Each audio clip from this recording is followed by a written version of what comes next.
up and ruins their life. Is that a swipe at me? Well, it depends. Shit. Did you knock up my daughter and ruin her life? Wait, I know the Oh, answer. yay. Okay. Hey, for your information, Mary is very happy. Hello. Robin's gonna look so beautiful in this. Your wedding's gonna be perfect. I know, it's Right? dark. Thank you. She won't have to go down the And there's single nobody where the on only just thing yet. that still fits 'cause she's behind the fact that she's pregnant. Seriously. She's gonna get the wedding of her dreams. How do I do this? Will this be better? You know it takes 2 people to get pregnant, right? I know that. Does Georgie? Probably. We got cable now. Dad, What? is Matilda still in my closet? What? That's a yes. Ah! The bathroom's flooding! What happened? Dun, dun, dun, I dun, flushed dun. the chicken like the water started going everywhere. Chickens were your job. Hi. So... When we see you enter through our doors, Oh, hey, I've got one person on right now. That's always fun. or dark, all we see in you is a spark. So, I've got a new phone, and The strength. I've got the current, early release version of the Streamlabs app, That make America. because even though YouTube says I have plenty enough of subscribers and no, unexpired, strikes or whatever, so I've got, like, no restrictions on my streaming abilities, and yet I cannot stream for some reason that nobody can make any sense out of, at least not from my phone.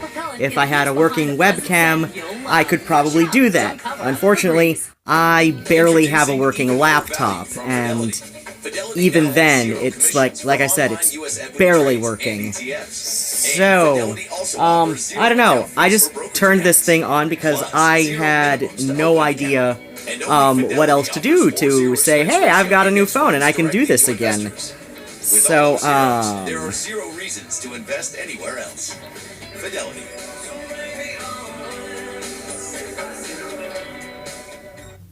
We got a Subaru. So, to I'm give just him some updating affection, some notes on here. So, to reconnect. I'd mentioned something on a recent-ish Instagram story. If you missed it, like, I don't know, or didn't see it, or, like, we're not a person on the list that gets to see it, or whatever, it's... I didn't say much on there. It's, there's nothing you would have missed, really. It's just like, I mentioned that I have more than one date book for... Or was that in one of the things that didn't, finalize? I don't know. There's a booking But, for every but yeah, I have multiple date books for different purposes, and this is like the... This is like what makes up for, my executive dysfunction, and that is, I've seen some people, mention something that maybe, I don't know, it's been a while since I've looked at the DSM or whatever, but yeah, it looks like they, that, ADHD might be being reclassified, or at least by some, professionals, are wanting to reclassify it as a learning disorder, of the executive, functions, so, you know, which means that, you know, like, you've got a poor sense of time, you've got a poor sense of task management, and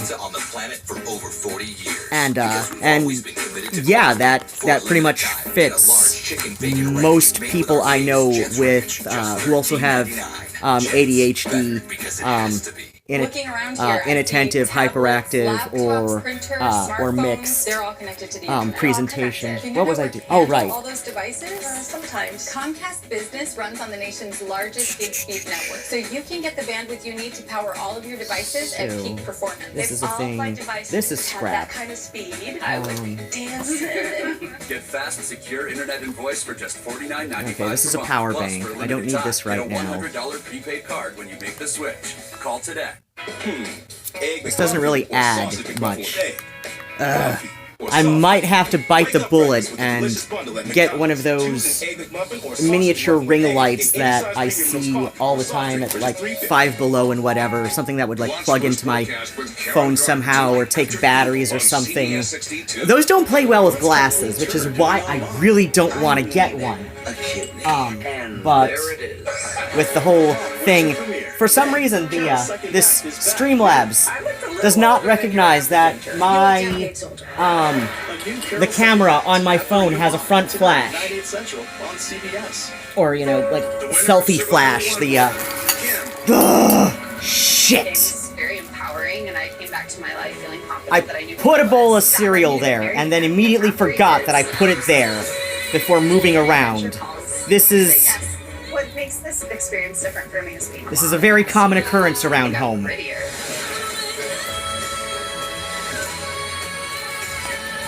Unfortunately, now I've got a fruit fly issue. On the good side, fruit flies are much easier to, get under control without, serious chemicals than bed bugs are. Stay back. I tend to get a nasty, Calm down. We're taking her home. To be murdered. situation with fruit Okay, flies every other year. Can y'all keep Just- it down? I have a bone to pick with you, sir. What I do? It's something I'm used to at this point. I know how to take care of it. So? And So Ow, now I what the may never hell? get to see it. What stabbed if it me? was a two-parter? I can't start a two-parter on part what two. kind of thing That's did it? madness. Oh, there we go. I think It was put in the opposite way. Okay. Okay. Hola, So, señorita. She's in my Spanish class. I'll call you later. Te veo mañana en la clase de español. okay, I think this one's good. That means see you tomorrow in Spanish class. I was going to ask how you thought you did on Friday's quiz, but I'm guessing the answer is no bueno. Adios. Where was the What? thing? Oh, okay. Should be in here. I'm sorry. It is. Haha. This is your wedding, and I'm making it all about me. No. I mean, you are, but it's not. It's just every bride dreams of walking down the aisle. And Oh, I son never of a got to bitch. get that. No, that is what. Oh, son of a bitch. I'm sorry. I'll stop. Fuck. Hey, even though I'm looking fly, I'm still your pastor. Well, Okay. It's more than the wedding. Overnight, Okay, I became okay. a wife and a mother. This is I okay. feel like I missed I have out not on a lot. Well, Done a sometimes the Lord complete has his own plans fuck up for of us. that. And if it helps, Robin and I always talk about how much we admire you and Ah, your family. shit. Really? Okay. Your I'm gonna marriage put may this have gotten here. off to a rough start. But Can the that's what it took to person get who where you is on, are. Maybe God knew please, what he like, was doing. make themselves known to me? You know what? I Let's am- get back to planning your wedding. Okay, Oh, does no, this help you're me? done. You may be a great Stream wife and mother, but you settings. stink at this. Alert box enabled. Show chat. Wait. Okay, so where's the chat? I don't know. How do I see the chat? This is. How do I do this? What Okay. now? Do I have to tap something here? You're Something of up an here? age where your body has Please? urges. Oh my god. I have no Where do you need idea to hear where the this? chat From is. both of you? Show Who do you activity want to hear from? feed. No one. Okay. If I gotta pick, I guess you. Wait. Good choice. Okay. Don't forget to tell me about Okay, so venereal that should mean disease. it's hidden, and this should mean it's shown. But where is it? I This can't tastes see so it. great. Okay, this is this is frustrating. And yeah, things are a bit untidy right now. I Just accepted into Starfleet Academy, and for his final mission, he's accompanying Picard on Don't a shuttle know if mission it would- to Taurus 5. No, I mean, who's your friend? Oh, he's not a friend. behoove he's a me to do stranger. some kind I of met him on a Star Trek bulletin board. He had a copy of the episode video to take their work featuring product. clips of myself tidying up, Hello. but I'm Nathan.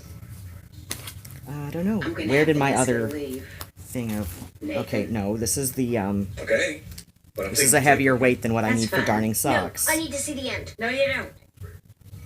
Does anyone read us? And I know your mom will want me to tell you to wait till marriage. but Okay, you know I what? also I'm just know gonna You're use probably not going to. Did you? combination of the threads You I've won't already pay got easy out. when you're with a girl. You know how when we're running practice drills and we wear protection so both people are safe? Yeah. Well, there you go. What? Same thing, but with your privates. Please leave. Thank you. Wesley, you will be missed. That was excellent. Yeah, top notch. Get out. Yeah, I think that turned out pretty... Who the hell is this? This is Nathan. He's been to 4 Comic-Cons. And he's leaving. Are you sure? Beam your ass out of here. Yes, ma'am. Want to beam up? Energize. Hold on. Okay, that last part didn't happen, but boy, would that have been neat. That was so neat. I got my tape.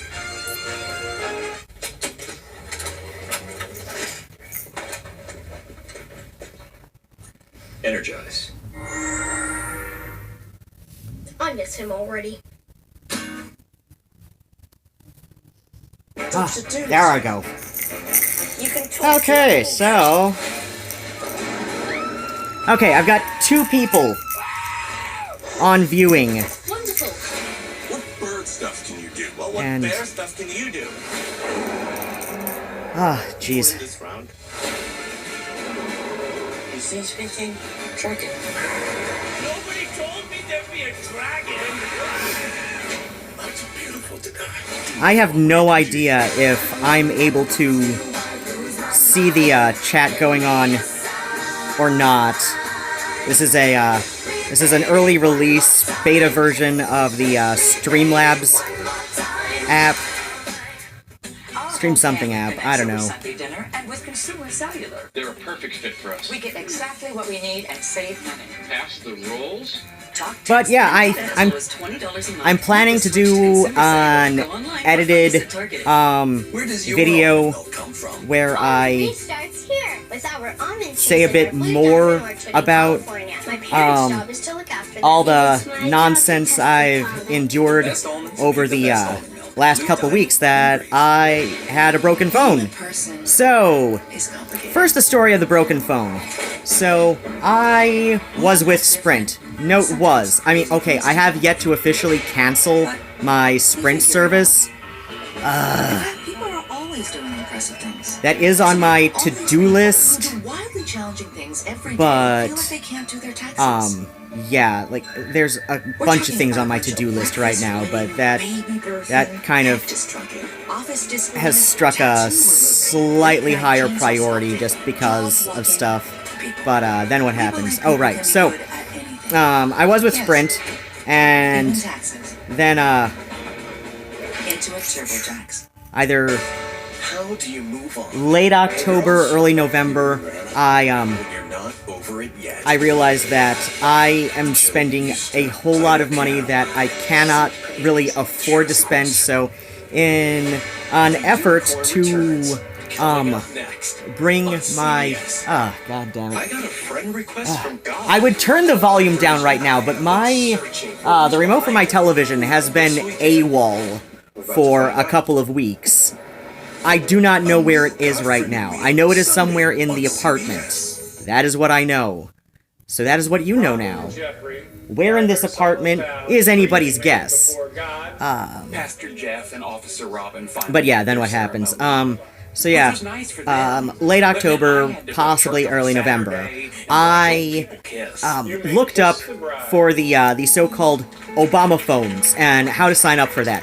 Now, I do that in dick quotes because here's the deal: is that program actually started during the Bush Jr. administration, but for some reason, depending on your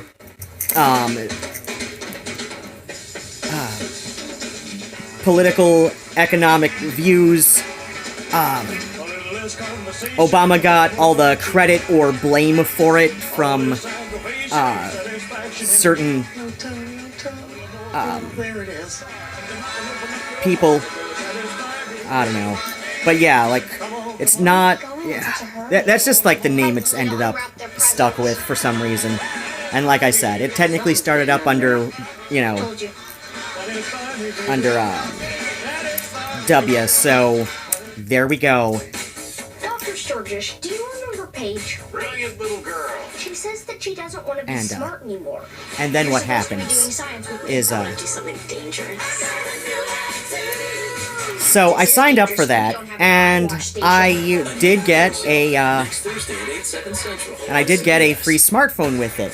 Unfortunately, the free smartphone that they send you with, you know, when you sign up for it and, you know, prove you are sufficiently poor for one, which obviously I did, I had to, you know, like, re-upload my, what's that thing called? My food stamps card a couple of times, but I did get approved. Like, oh god, I got approved, for discounted Amazon Prime due to their, food stamps program. Oh my gosh, my darning needle just dropped. A very fast crowd. So, yeah, my, no. Oh, lifesavers. Can That's I have my an orange makeup one? pouch. You know what? Take the roll. I gotta get back. Right. Those pustules won't pop. That's a couple... Oh! Never mind, pennies dropped. Not my darning needle. So then what happened? Right. Yeah, like, for some reason, it was easier, like, it was, like, less of a pain for, Amazon Prime to, approve my, discounted Amazon Prime membership. Which, by the way, if you don't know that's a thing, it is a thing. If you receive food stamps, you can get, like, I think it's 50% off Amazon Prime membership. I know it's something like, it's in the area of, like, $5.99, so after tax, it's in the area of, like, $6.50-ish when, after it goes through, at least for Michigan State anyway. I know different states have different sales tax rates. So, then what happens? The phone that they sent me with the government, free phone program, the government Lifeline phone service, the phone that they send you for that is, like, it is unwiped ass on chilly night. Like, this phone, so not the one that I'm streaming from, but the free phone that they send you has a 0.5, an 0.5 megapixel camera. Like, I legit cannot take pictures with this camera. Like, at least not usable pictures. I tried doing, like, edited video clips. Oh yeah, that's right. It also, like, tops out video at something like 10-11 minutes each. So, like, of course, that's the front-facing camera, so, like, that's the selfie view camera, which is, 2 megapixels, which, okay, that's interesting that they did it that way, but, yeah, Because streaming music is sure. old and soulless. It's like I tell all my clients But, I'm putting in their systems. but yeah, Vinyl is so, tactile. The sound is warm and pleasant. so yeah, then what happens? Listening to Digable Players, anything else should Yeah, be like, illegal. I cannot And take, James Brown is staying. photos of my receipts that are usable on the Ibotta app with the free phone that they send you when you sign up for the U.S. government free Lifeline assurance phone service. So, then what happens is, and I also, yeah, like, I couldn't scan books that I'm reading on, you know, for Goodreads with this app. It's just, it's ass. That phone is ass. Like I said, that phone is, like, unwiped ass on chilly night. So it's like, it's usable as a phone, it is usable to check your email, as long as you have a little tiny app that can check email on it, but it's not good for a whole lot else. It does not do much. It is, like I said, there are legit, like, this yard sale. All I can find are these glasses. Okay, well maybe you can sell old, those. Nokia flip phones that have a better resolution camera than this UMX, which stands for Ultimate Mobile Experience. I forget what model this is, but it's, as I said on Twitter, I would call it a bottom-of-the-barrel smartphone, but that would be an insult to all barrels everywhere. Don't answer that. Look, here's what I want. So I put the phone away, by, like, I don't know, like the 4th of November or something. And I put it away thinking, okay, if something absolutely goes wrong and I have to use this phone, then I will use it, but, I will hopefully be able to, because they do give you the option to buy a low-cost, refurbished phone, which is what I'm using right now, is a refurbished Moto E5 Play. Now, the one that broke on me was a Moto E4 Play, so that one was from Sprint, and that broke on me. Like, I've described it on Twitter a couple of times that it gets stuck in this, reboot loop. So, when I go to reboot it, and that's how I discovered that something was up with it. So it was being, like, so fucking slow. Like, even pulling up, like, images from the internal gallery on the phone. So, things that should not have been going extra slow, but were anyway, were going slow. So it obviously was not an issue with the connection. So usually what happens with that, like, even with, you know, your average desktop or laptop computer, usually if you reboot, things go fine after the reboot runs its course. Usually that's all that needs to happen. But for some reason, the E4 from Sprint, which I literally paid off, so I've owned this thing since October. So on the good side, I'm making no payments on that anymore. So my Sprint bill was down to like $40. But then what happens was, so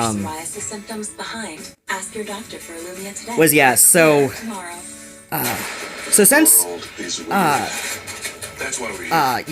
so the E4, that, like, shorted out in mid-December, so, and that's another thing, is, like, you can't bring your phone number, you can't bring your old phone number with you when you sign up for this, government-free service. I don't know why, but they've decided that they will not import your number, from whatever previous service to your, new government-free service. I don't know why they've decided on that, but they have, so I have had a time and a half updating my phone number with so much shit. So, yeah, if I were to just, like, use this UMX... Is this all the stuff you're gonna sell? No, this is less than a barrel garbage, like, it's under the barrel. It is a good number of feet under the barrel.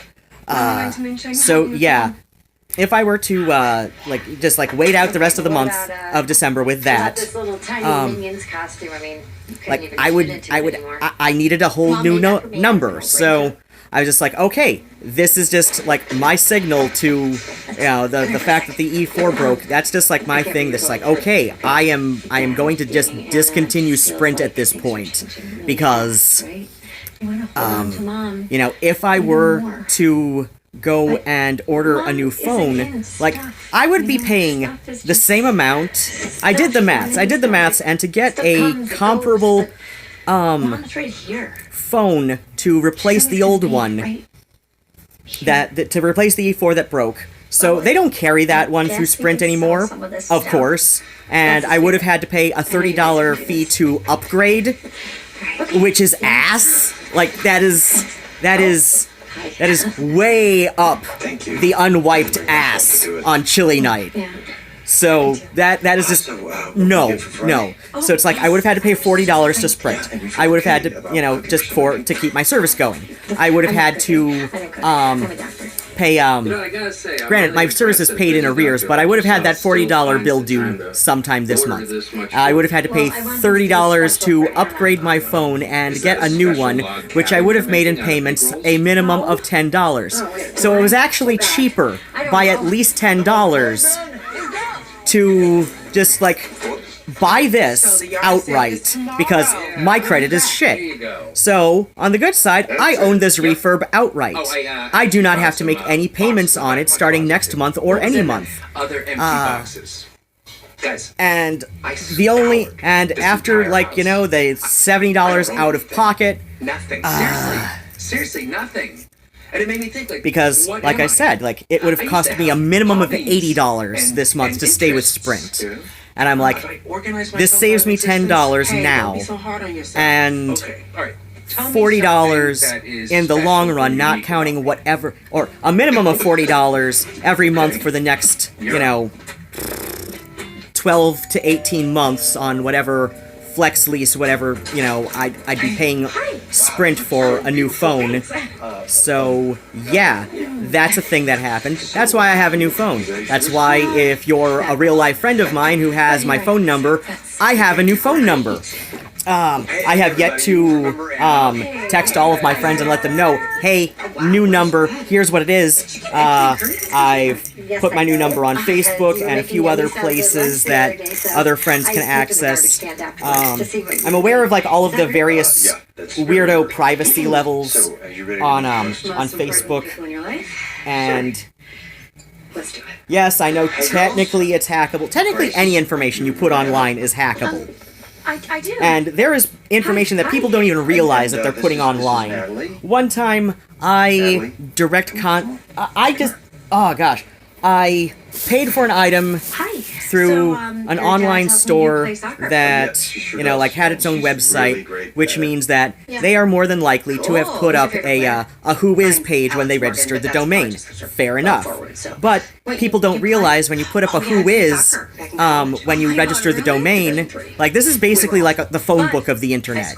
That's what it is. And yes, depending on your hosting server, or, you know, or whatever, like your domain registrant, depending on that, like, you can have the option. I think most of the domain registrants and server farms give you the option to have your whois listed as private, which I did when I, once upon a time, had my own website with my own domain and everything. So, yes, And you're dating him because... I do plan on eventually buying my own web domain again, but it's not going to be for a while. But yeah, like, people don't realize that this is, like, basically the phone book of the internet. It's like when you register a domain and you put in all of that whois information during the registration process for said domain, it's basically an internet phone book, and people don't realize that because it was a good 6 months, and I never got the item. So I looked up the whois information. This was like, how old am I now? This was like 15 years ago. This was 15 years ago. I remember it was like, oh yeah, it was like a year after my, this surgery. So that would have been 13 or 14 years ago. Yeah, something like that. Whatever. So yeah, like, I looked up the whois registrant information because if you are using your site for a store, if you are using your domain registration for a store, I think some domain registrants make you put the whois public if it is going to be for a store, and I think that has to do with national and international laws. But yeah, like, there has to be a way to contact the store owner when, you know, if you're buying the domain for a shop, which makes some sense. So yeah, I contacted the registrar, so the person who registered the domain and in theory owns the shop. So yeah, I contacted him, and he's just like, I didn't put this info online. I'm like, actually, yes, you did. Like, I don't know how people don't know this, especially when they are, you know, like, opening up an online business. And speaking of online business, like, yes, if you are one of the many people who have a late order going out from my Artfire shop, I am well aware of this. As I said, like, my phone broke about, what day is it now? About 3 weeks ago. So, like, my old phone broke about 3 weeks ago, and I did order, like, on the 3rd, when my Social Security disability check went through, I did order a new phone. And, yes, it was, like, $10 less up front, than, what's that thing called? Getting a new phone through Sprint and keeping my Sprint service. And it is, you know, at least $50 less for the next 18 months, and $40 less a month after that. Yeah, it was just gonna be like a whole lot less money to just outright buy a refurbished E5. This is a Motorola E5, so Connected to Wi-Fi. Protected yeah, like I said, it's just thermostat. you know, Protected. Speaker, it's a thing. I was just like, yeah, there's no way I can really, you know, avoid doing this. I'm just like, okay, I pretty much have to replace my Sprint phone, or like replace my Sprint service with this, you know, free government smartphone service, which is nice that it's available to, you know, Americans who are deep enough in poverty to qualify, and apparently just like having food stamps is enough to qualify for it. So yeah, if you're one of the other impoverished YouTube creators and audience members, like, go look and sign up for that.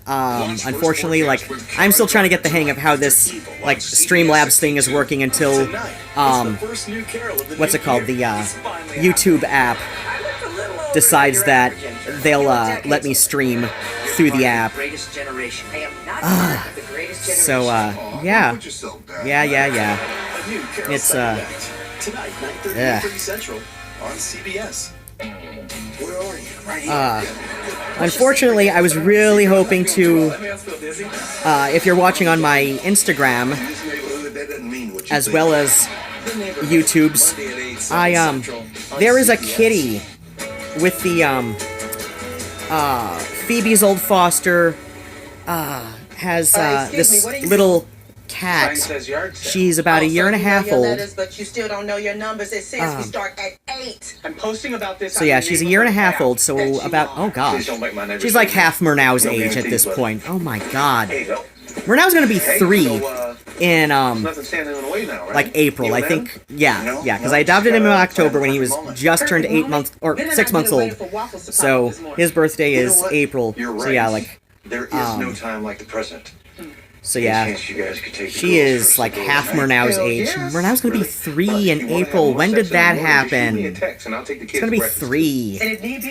So yeah, like, people who think he's got like giant kitten paws and he's gonna be a huge boy when he gets grown up, he's grown up. Murnau's grown up.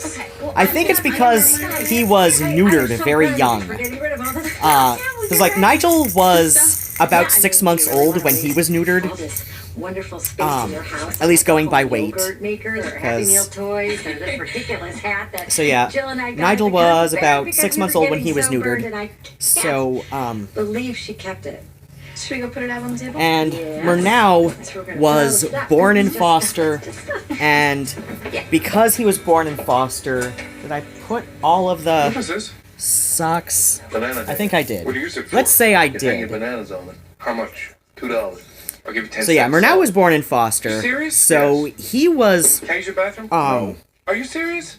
he was most likely Oh, neutered man. when Check this he was out. about 8 Slime weeks the old. family 6 to 8 weeks old is like when a lot of, so yeah, he was born in foster, and I know a lot of rescue groups and all of that, but the kittens born in foster like that, they pretty much like neuter them as soon as the vet, like as young as the vet will allow, which depending on the vet can be as young as 4 weeks, as old as 8 weeks. Like youngest possible allowance for neutering, because if you go too young, they can die from it. If you go too young, they can die from it, just because like they're getting a whole lot of, like, this is especially females. especially females. If you neuter them too young, they can die from it because like that's a major surgery for females. For males, it's not quite as much of a risk to their health because you know you just like of course if they are too young with males. I'm glad we're getting rid of this stuff. Yeah, right? They may be crypt orchid still. So that could make it a bit more intense and be like, hey, come back in a couple weeks when, you know, they're a little bit older and it's more likely to have dropped. So, yeah. So yeah, with cats, if you neuter them too young, they can die from it because, like I said, it's a major surgery, especially for female cats. Especially for males who are like still crypt orchid. That's when their gonads are still up in the body. Most human boys are born crypt orchid, but it drops after a few weeks. Or at least it's pretty common. Anyway, I don't know exactly how common, but yeah, it's common enough for newborn boys to be crypt orchid to, you know, at least for a few weeks. I'll give you back for the money. And I know doctors say, like, if they don't drop by the age of, like, 5 or something, come see the doctor just to, you know, like, make sure everything's okay. Excuse me, yeah, you're not gonna want that either. But yeah, so, yeah, like, sterilization surgery for cats. Yeah, it's not for sale. Neutering is actually the gender-neutral term. A lot of people don't realize that for pets. Like, neuter is gender-neutial, but they go with, you know, neuter as the default term for male pets, because if only just to make it, like reduce the potential for human men to refuse to neuter their dogs. Dogs especially. Guys with dogs have a horrible reputation for not getting the animal neutered. Because with male dogs, it is castration. Castration is the sex-specific term in spaying. Specifically refers to the removal of the ovaries in an animal. It is on, We have a bunch of stuff to remember. I think, ovulectomy when it's humans. You should too. I don't know. You should. Okay. Don't quote me on that. Okay, great. Or at least not exactly. It's close to that. Orphectomy? No. Yeah, it is orphectomy with humans. And that's a removal of just the ovaries. Hysterectomy is removal of the uterus with or without the ovaries.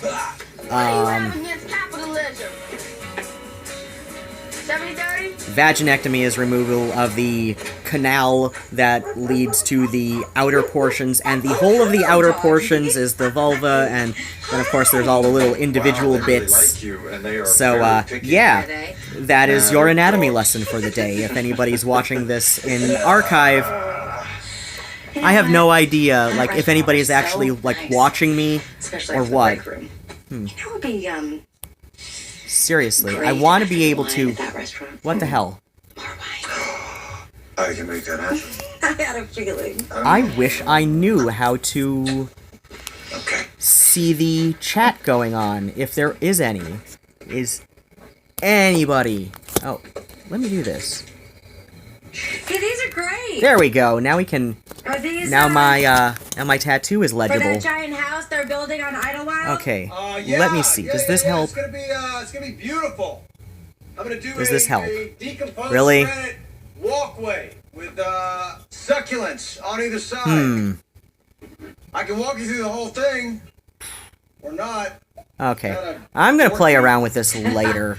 Well, so am I, so that sounds great. Now it says I have 3 people viewing. Okay, that could be nice.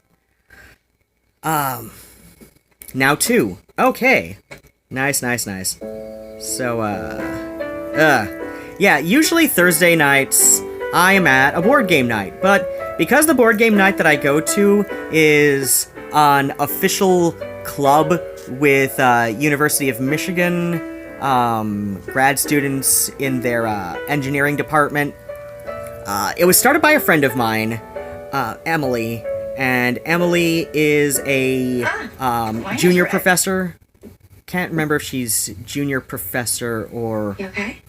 I don't know. Let's say junior professor because... Or, I don't know. Well, she's some kind of engineering prof at University of Michigan. Emily teaches discrete maths, or as I like to joke when people show up for the first time to the game night and ask, like, you know, hey, who's a student, who's a professor, who is just friend of student or professor who is coming to the game night, and so, like, when Emily says that they teach discrete maths, I say, also known as headless maths on Grindr. Which, like, you can tell, like, who is LGBT when I tell that joke and who is not. And it's usually about 50-50. Something about the engineering students at U of M. They just have a higher rate of LGBT students and professors, honestly, than you would expect. They really do. It's kind of entertaining. But then again, you know, Alan Turing, right? I'm sorry. So then what happens is, okay, so I talked about the, I think I'm gonna go. the new phone, and why the new phone. Because... Yeah. This is my life. My life is shit. Life is shit. The world is shit. The world is shit. This is life as I know it. If you recognize that Dead Milkmen song, you are at least almost as cool as I am. You might even be cooler than I am. I love the Dead Milkmen. You know, I am going to... One of the videos, I might even turn it into a series if I can't keep it short.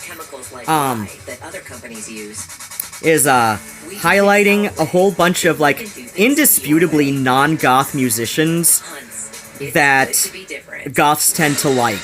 Especially goths of a certain age, which would be close to mine. And I'm saying indisputably non-goth because, like, I don't want to include, music that is, you know, arguably goth-adjacent, or, you know, could, easily be described as goth enough for whatever, purposes, but, you know, stuff that you know for a fact. Like, there's no way to argue that this is goth music, because, you know, if only because of, you know, genre theory. And, you know, I really love Cadaver Kelly. She's a sweet girl. She's a sweet girl, and she's younger than I thought she was. I thought she was closer to my age, because I know she's described herself as an older millennial, and depending on the generational charts you look at, I'm either, like, the last year of Generation X or one of the earliest years of the millennials. I've seen the term Xennial bandied about. I've seen the term Generation Y bandied about. And, so then what happens is, Tremfya may increase your risk of infections and lower your ability to fight them. But yeah, Cadaver Kelly, I like how she, serious allergic reactions may occur. so she uses genre theory a lot. That's part of her musical education, was, she got a lot of music theory, so, her videos describing goth music, she uses genre theory, and I think in part just because she doesn't want a whole lot of arguments getting on in the comments, she's described, like, the most indisputably goth music genres would be gothic rock, gothic post-punk, and darkwave, which, you know, she's made some good arguments for how these are distinct things. And, you know, of course, when you get somebody about my age to maybe a little bit older, like, you know, like the good, like, you know, solid Gen X goths, we're just like, you know, goth music is just goth music. I know it when I hear it. Like, I understand genre theory, I understand the arguments that can be made for it, but it's like, I know goth music when I hear it. That's just how most of us go. Even us with musical backgrounds, like myself. I am not, like, I don't know, I'm not the most stickly person when it comes to genre theory. I'm just, like, it's good for, it's good when used in broadest terms, but there's a point where it's just, where it's just more about intellectual masturbation than anything useful. Like, there is a point where genre theory is just, like, no longer useful in describing music. But yeah, like, I get the impression just from, like, not only her videos and the comments, because she does respond to comments, she's still small enough that she generally responds to most comments. No, he didn't. I wouldn't let him. Which is nice. I don't want to get so big that I don't respond to the comments worth responding to. Which is one of the reasons that I still watch Cat Black. It's like, I know she's done and said a lot of problematic shit, but at the same time, she also has this really strong habit of, like, turning almost any topic into directly talking about herself. Like, the whole James Charles cancellation scandal happened over the summer, and she was able to turn this into, you know, talking about all of the straight guys she was dating before she was transitioning, and I'm like, what is the purpose of this? Like, but, you know, like I said, she's, If you do, don't have children. Oh crap, Mama's on. New episode of Mom! I'm gonna need more. You used my shampoo and then left it in my shower empty. I'm gonna be talking a bit less now because this is one of my favorite shows ever. Soap like an oil-spilled duck. Make sure you get under your wings. Good morning, what are you doing here? Okay, I don't even know where to begin. Tammy, what's going on, deal man? I have great news. You guys know how my father killed my mother and he went away for life and I grew up with no family, right? Okay, this part's from the preview clip on All Access. I get a call today from this woman who's like, this show alone is worth paying $6 a month for All Access. Blast with the old air horn I keep by the phone. Oh, I like that. Where do you get one of those? At the store, Mom. Next to the shampoo. I'll clue you in when the commercial comes back on. Cereal mukbang, as in, like, traditional Korean one where you're having dinner with me, or watching me have dinner. I'm usually self-conscious about people watching me eat, but I'm like, it's dry cereal.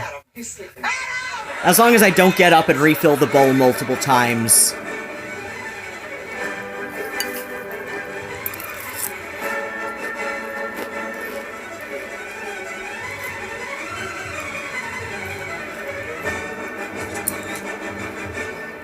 Oh shit, they have...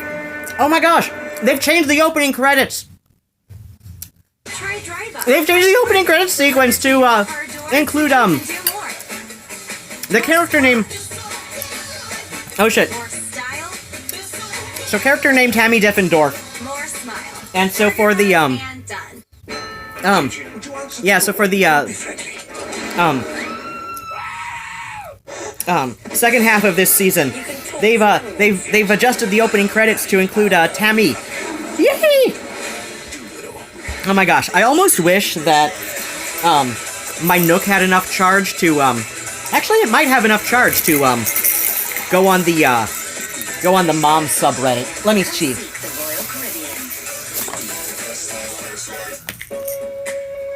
Do I have enough charge? Automatically matches all the cash back you earn at the end of your first year. Dollar for dollar. Millions of people a year get their cash back matched. What are you waiting for? Unlimited cash back match, only from Discover. But yeah, I like the fact that Cadaver Kelly is, you know, is definitely open to, you know, accepting that there is more goth music than just those three genres. But, you know, I understand if she doesn't want to dedicate a video to it, to any of them just yet, because I understand that, you know, you want to get, especially, because she's focusing a lot of her channel right now on educating new people and, having discussions with older people like myself about goth music. Which is completely admirable. I love that. I mean, she does a few other things. She does some DIY videos. She does some album and concert, you know, she does some album reviews, some concert vlogs. Excellent, excellent. But yeah, I like that she's got a very strong focus right now on music education for newbies and, you know, casual conversation about the music with old-timers like myself. And, you know, people who've been around at least 10 years like herself. you know, because like I said, she's like in her late 20s. I thought she was a little closer to my age, but yeah, she's actually younger end of millennial if she's in her 20s. Only that she's from Santa Fe. She's an interior decorator. CBS Mom. Oh, honey, CBS Mom sub. maybe she could change this place up a little bit. I love this show. This is literally one of my favorite shows. Southern accent doesn't make it charming. Bless your heart. When I was a kid, I used to wish I had a secret relative. She'd fly in the bedroom window and take me off to some place where the rent was paid. You know, not all surprise relatives are good news. Next thing you know, they're sleeping on your couch, they're eating your food, they're stealing your credit cards. That was you, Mom. And was it good news? No. Was that a knock? I thought I heard a knock. Oh, you look so pretty. I know. Would it have killed you guys to slap on a little rouge? Honey, relax. I can't. What if she doesn't like me? Why wouldn't she like you? Hello, I'm a convicted felon. Oh, so's Martha Stewart, and everybody loves her. Let's just please not talk about my past. There's a time and a place for that, and the time is never, and the place is nowhere. So, you know, don't talk about my past. Oh, that's her. Don't talk about my past. Commenting about Tammy. Oh my God. Oh, my God. I want to hug you. I want to hug you. You are Tammy, aren't I you? am. Goddamn, I love this show. Come in, Aunt Cookie. May I call you Aunt Cookie? Well, of course. I'm your Aunt Cookie. This is Christy, Bonnie, Wendy, Marjorie. Jill, I'm sorry, I'm a little nervous. Everyone, this Kristen is Stewart is a national treasure. Like, Look at this. A whole change my row mind, right? of You're not going gorgeous to. women. My hair usually looks a little bit better, but I recently switched to Lemon Joy. I don't know what that means. So, how do you all know Tammy? We don't know. Bonnie and I were in foster care together. I got kicked out, became a drug addict, went to prison, did my time, but now I live with Marjorie and her cats. What part of her past weren't we supposed to talk about? Oh, Tammy, foster care. What breaks my heart? If I'd known you existed, I would have taken you in. And you were in foster care, too. Mm-hmm. I would have taken you in also. Oh, Who else had a rough childhood?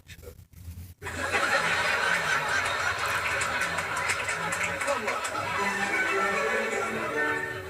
Voila. Now you have an open flow to your entertainment area. I love it. Don't you just love it? I do. It's like a whole new room. Oh, can you judge a firehouse too? She's an interior decorator, not a wizard. It's good. But there's something not quite right. Oh, yeah, I feel that too.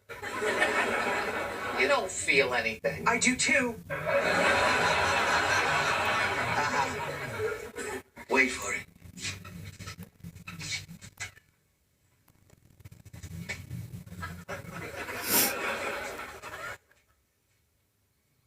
Perfect.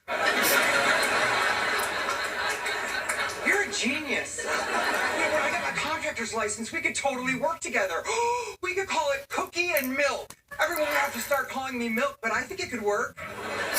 Well, as to that.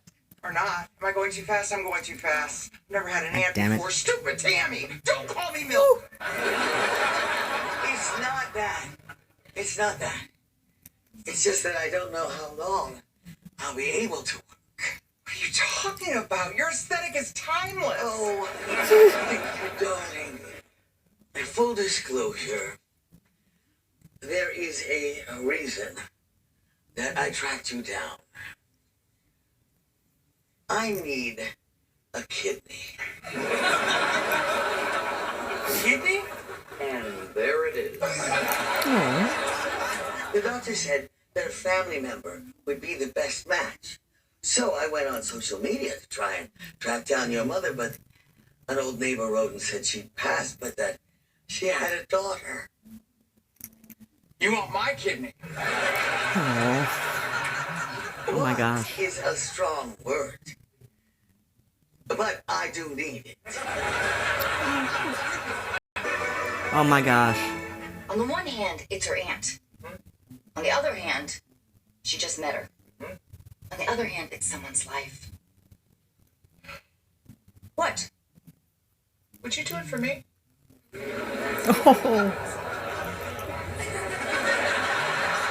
Oh, this show is reminding me that I should definitely end the stream before midnight and maybe text my sister. I'll get to that at commercial. I'm your mother. I gave you every organ you have. I'm just asking for one back. My tiny kidney would not last a day in you. Aww. You'd be cowering behind That's your not how it works, spleen, Christy. searching for your colon, knowing it was the only way out. Well, for your information, I would give you any organ of mine. After what you put them through. You're better off taking a kidney from Gus. Oh, don't worry, not yet. I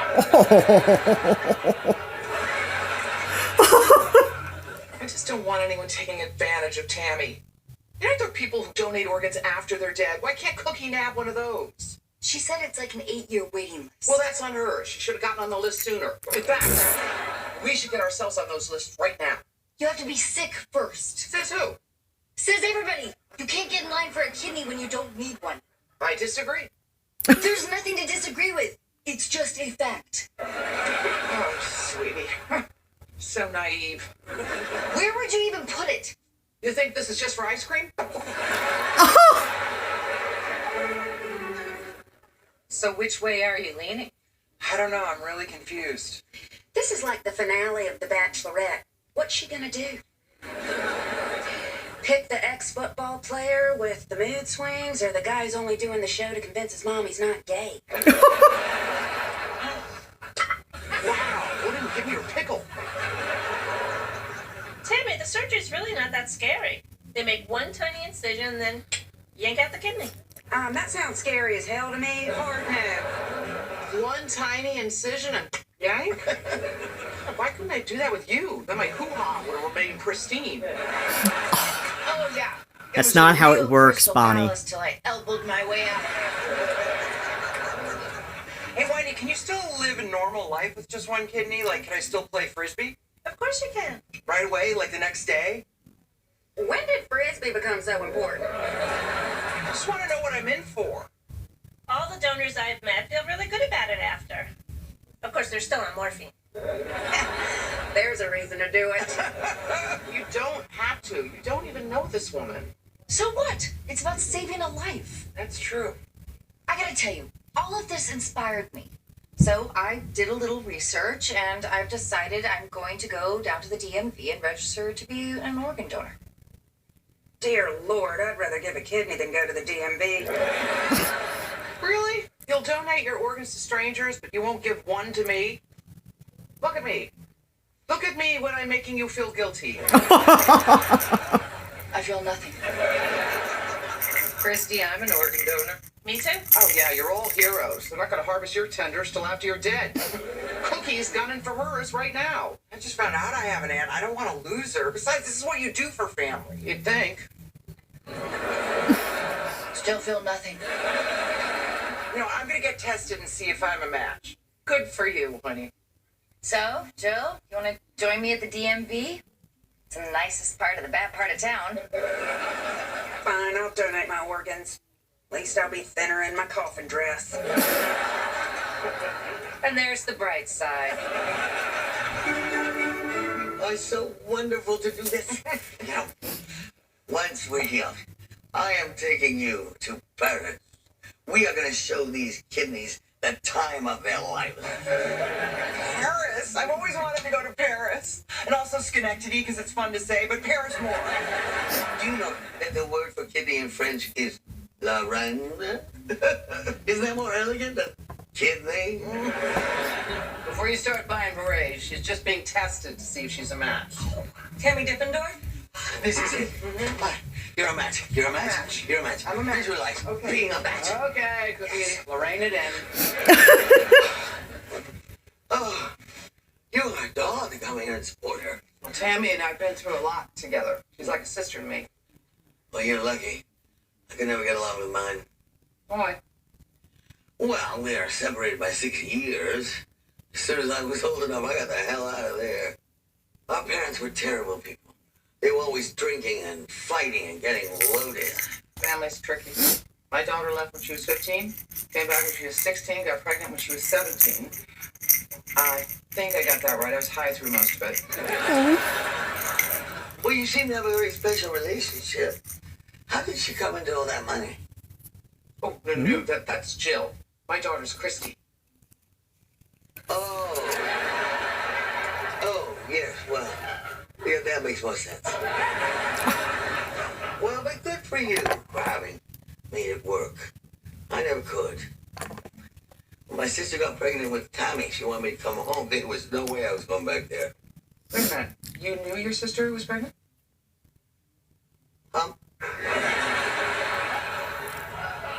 Because you told Tammy you didn't know she existed. Well, I didn't? Wait a minute. Something's wrong here. Everything's fine. How would you like to go with us on a trip to Paris? Oh no.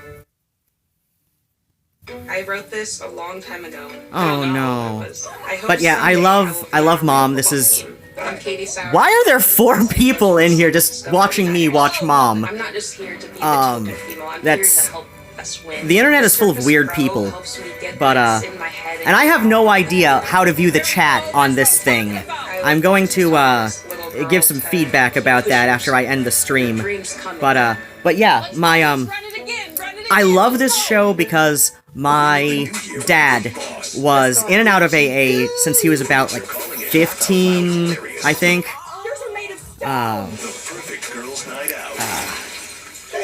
And met his first wife that way, at an AA meeting for teenagers in the late 1950s. Ooh, that's... okay. And she died in a freak traffic accident when she was 5 months pregnant. And, like, they seriously, like, skipped over state line to, Indiana after her 17th birthday. You know, where that was allowed there at the time, that, you know, you could marry without parental, permission slip, at 17 there, and, you know, they didn't, you know, they included, like, non-residents, because, yeah, that's a great way for, interstate relationships, right? But yeah, so, like, the show focuses on, I actually, like, really like what they did with the first season. Like, they could have gone in 2 directions with it, depending on how the teenage actress, well, teenaged at the time, I think she's, like, 21, 22 now, Sadie something or other, I don't know. But yeah, they set up the show so that it could go in 2 directions. Either it was going to focus on 3 generations of women who had their daughter at the age of 17, yeah, the age of 17, or they could have done what they ended up doing, which was focusing on the relationship between a mother and a daughter who reconnected in AA. You know, both recovering alcoholics and reconnected through AA.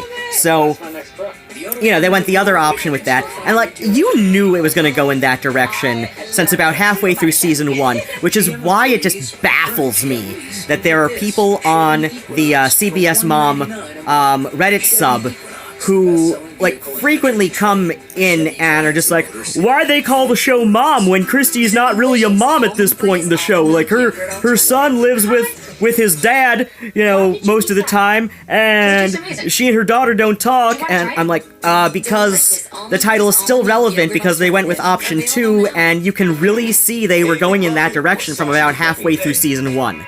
Like, they were setting you up for this, like, halfway through season 1. They had 2 strong ideas for the show's premise, but they weren't going to, like, make a final decision until the beginning of season 2. Like, that's fair. That is a fine way to go. But yeah, like, so, like I said, they went the direction of focusing on, you know, 2 women, mother and daughter, both well into adulthood. Christy is 42 this season, so a little bit older than me, and so Bonnie would be, So Bonnie would be, wait,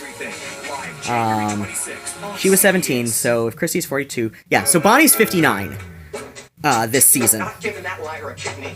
What liar? No, tell me, sweetheart, I can explain. That liar.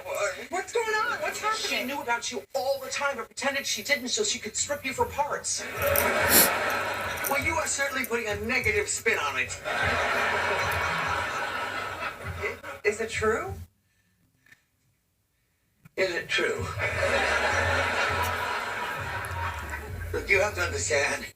When your mom died, I was young. I had a dream. Yeah, adopting you would have gotten in her way.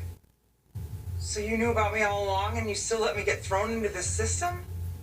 Bouncing from house to house? Foster parents who didn't care about me? And don't forget people like me who introduce you to drugs. That's right, I did that. We're forgetting the big picture. We found each other. I'm here for you now. So why don't we just stick these back on and laugh about this all the way back to Gay Pally? I can't even look at you. Tammy. No.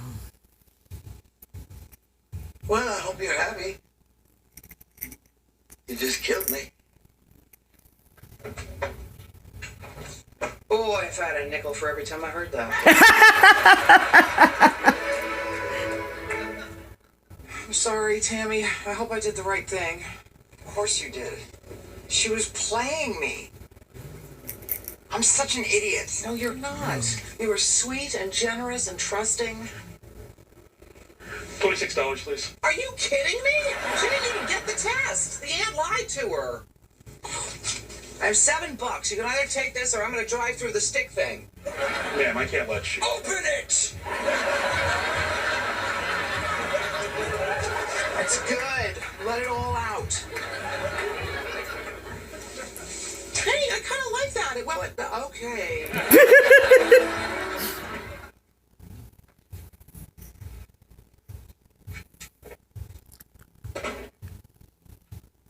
Pretty quiet on the ride home. There's nothing to say. Help me move this furniture. I want everything back the way it was. What the fuck? I don't care. I hate her so much. I will never forgive her. I felt the same way about my mom. I spent my life holding on to that anger and resentment, drinking over it, ruining relationships, pushing people away. Wait, if you say that I'm not allowed to be angry? No, you are so allowed to be angry. Feel all those feelings because you got to go through them to get to the other side. And you're going to do it so much better than I did because you're going to get to do it sober. I hate my life right now. I get it. But someday, you're going to realize that everything that's happened to you happened exactly the way it was supposed to. I was supposed to have an aunt who screwed me over? Yep. Just like I was supposed to have a mom who dumped me at a fire station. Without that, I wouldn't have had Christy, met Adam, or have you in my life. And my life is so much better with you in it. Thanks, Bonnie.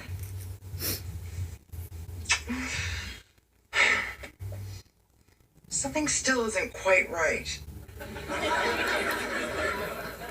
Kitty.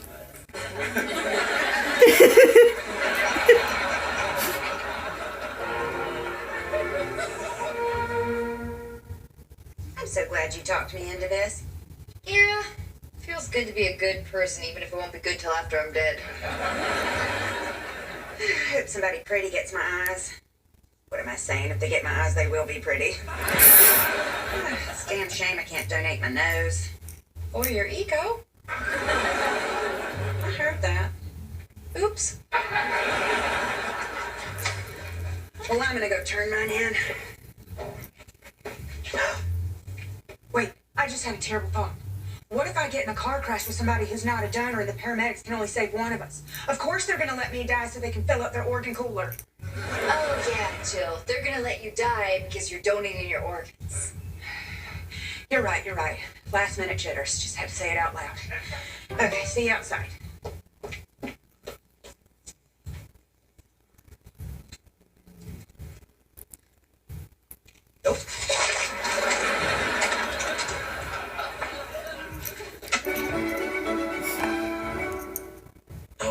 Besides, you wanted to see me.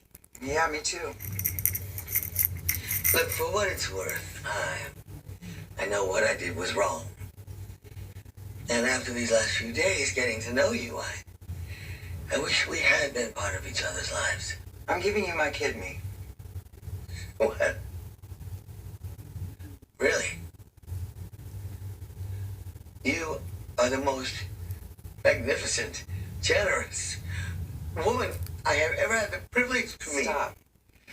I'm just getting tested. But if it's a match, it's yours. Thank you. Thank you. And after we've recovered, we are going to Paris. I meant what I said. I want to be part of your life. I'm not going to Paris with you. Hawaii.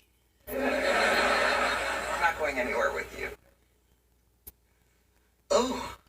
And we're not going to be family. I have a family. I mean, I'm not related to them, but they've always been there for me. And I know they always will be. Why are you doing this for me? I'm not doing it for you. I'm just saving a life.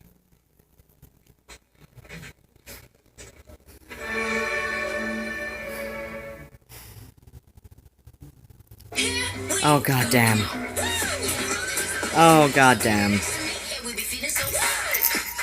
But yeah, like, there's this... If you're familiar with people in 12-step groups, there is, like, this wholesome realness to the way that they write these characters on the show. And, like, it's definitely, like, the scripts have definitely been informed by people in 12-step groups. That's... Sorry, I'm working. That's indisputable. Right. Could you just use your sign to point me in the direction? Wish I could. It's not that kind of sign. You know what? Thanks. Thank you. Thanks so much. Switch to progressive and you can save hundreds. You know, like the sign says.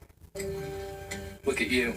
Up at dawn, already making progress. Riding your bike to the pool to make more progress. Drinking silk, doing laps, getting prudy in the name of Wait, who's that? Why is he here? Stop butterflying. This isn't about you. Look, Michael, we love you. You're a hero, but so is... Greg. Yeah, Greg. This is Greg's story. This is Greg's pool. Greg is doing it. Greg is making progress, and progress is perfection. New Tide Power Pods one-up the cleaning power of liquid. Can it one-up spaghetti night? It sure can. Really? Can it one-up breakfast in bed? Yeah, for sure. Thanks, boys. What about that? Yep. It can? Yeah, even that. I would very much like to see that. Me too. Introducing New Tide Power Pods. One up the toughest stains with 50% more cleaning power than liquid detergent. Any further questions? Nope. One up the power of liquid with New Tide Power Pods. Oh gosh, I love this show so much. Actions speak louder than words. She was a school teacher. My dad joined the Navy and helped prosecute the Nazis at Nuremberg. Their values are why I walked away from my business, took the giving pledge to give my money to good causes, and why I spent the last 10 years fighting corporate... I love this show so much. Like I said, there's this refreshing and wholesome realness to these characters on this show, and like, Try drive-up. you know, I was so excited that they were at least at first bringing in Kristen Johnson's character as recurring, and then when the storyline went toward bringing her in as, you know, like, you could tell she was going to be regular cast by the time she ended up on parole. On CBS. Yeah, sorry for the spoiler for people who haven't seen the show. Look at me. I'm officially an organ donor. Got my donor done on my driver's license. Now I'm beautiful outside and in. Well, we're having a blood drive at the hospital next week. For God's sake, Wendy, I need my blood. Hey, there's my organ buddy. Christy, show everybody your donor dot. The doctor's office. Hello? Uh-huh. Uh-huh. Son of a bitch. She's a match. Oh gosh. What's new? Critics' Choice nominee for Best Comedy Series. We are good now. So good. Mom, next Thursday at 9 Central on CBS. Oh, of course. Where are you? Right here. I'm on the down low. In this neighborhood, that doesn't mean what you think. The Neighborhood, Monday at 8, 7 Central on CBS. I swear, I love Mom so much. This just such a wonderful show. CBS. The characters are just so wholesome and real, and especially if you're familiar with the culture around 12-step groups. I have some ideological issues with the 12-step program as a form of addiction recovery. It is very unscientific. The sort of thought process behind the 12 steps is essentially setting up people to fail on a psychological level, and this has been observed. Like, I mean, like, seriously, pulling out as a method of contraception, to prevent pregnancy, has a better rate of success than 12-step groups have for long-time, addiction recovery. 12-step groups do not have a long-term success rate. Like, the best numbers they have on it is 50-50. The best numbers they have for AA and other 12-step groups is 50-50, like, the best numbers. Like, so, like, most other numbers, and it's hard to get good numbers on 12-step success rate because of the, anonymity of the program. So, so yeah, like, the best way to get numbers on it is to, like, just go to meetings and say, hey, I'm doing this survey of, whatever, for the psychological survey, and, so, yeah, like, you have to go and actually, like, seek them out, which, it's not a good way of, bringing honest statistics, like, maybe not so much honest, but, like, reliable. It's not a good way to bring, like, reliable numbers, that can be easily replicated, which is why it's so hard to get good stats on it. But like I said, the best stats they have is that there is a 50-50% chance of long-term success rate through the 12-step program. The more consistent numbers is, like, maybe about an 18 to 25% success rate. So, but yeah, like, that is still, like, a significant gap, when you're looking at things, when you're looking at stats. So, yeah, and plus, like, the fact, it is just so difficult to divorce the 12-step program from its origins as, in evangelical Christianity, that, so that alone gives it a bad taste in my mouth. But yeah,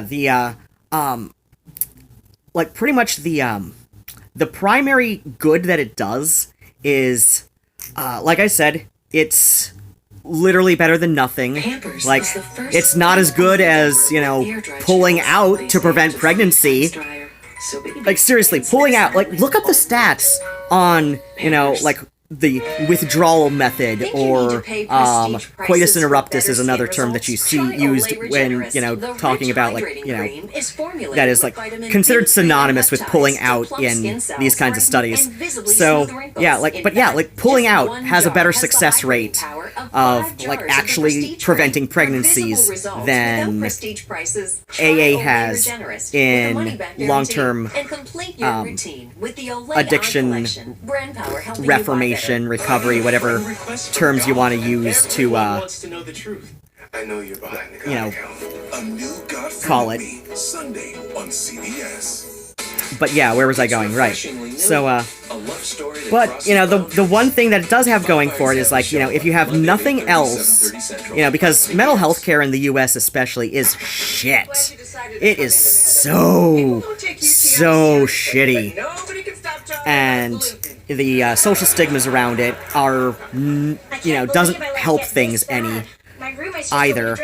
So then what happens is, But yeah, it basically like gives people like something that acts as a de facto group therapy. Something better than cranberry juice. But again, like there are no trained professionals. Well, there are very few trained professionals leading AA meetings. Yeah, let's just be honest. Like, you know, at best, there are very few trained professionals leading AA meetings.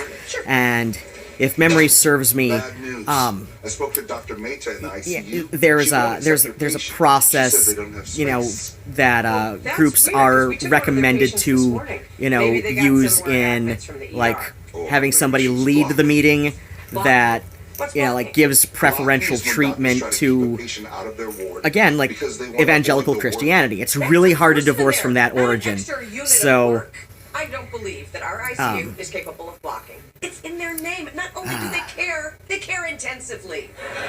So then what happens is but yeah, the whole thing with yeah, like I said, it acts as de facto group therapy, and this is kind of like you know, like you see similar results when you look on, you know, at friend groups for you know, for other things people wish to do to, you know, improve their long-term life goals.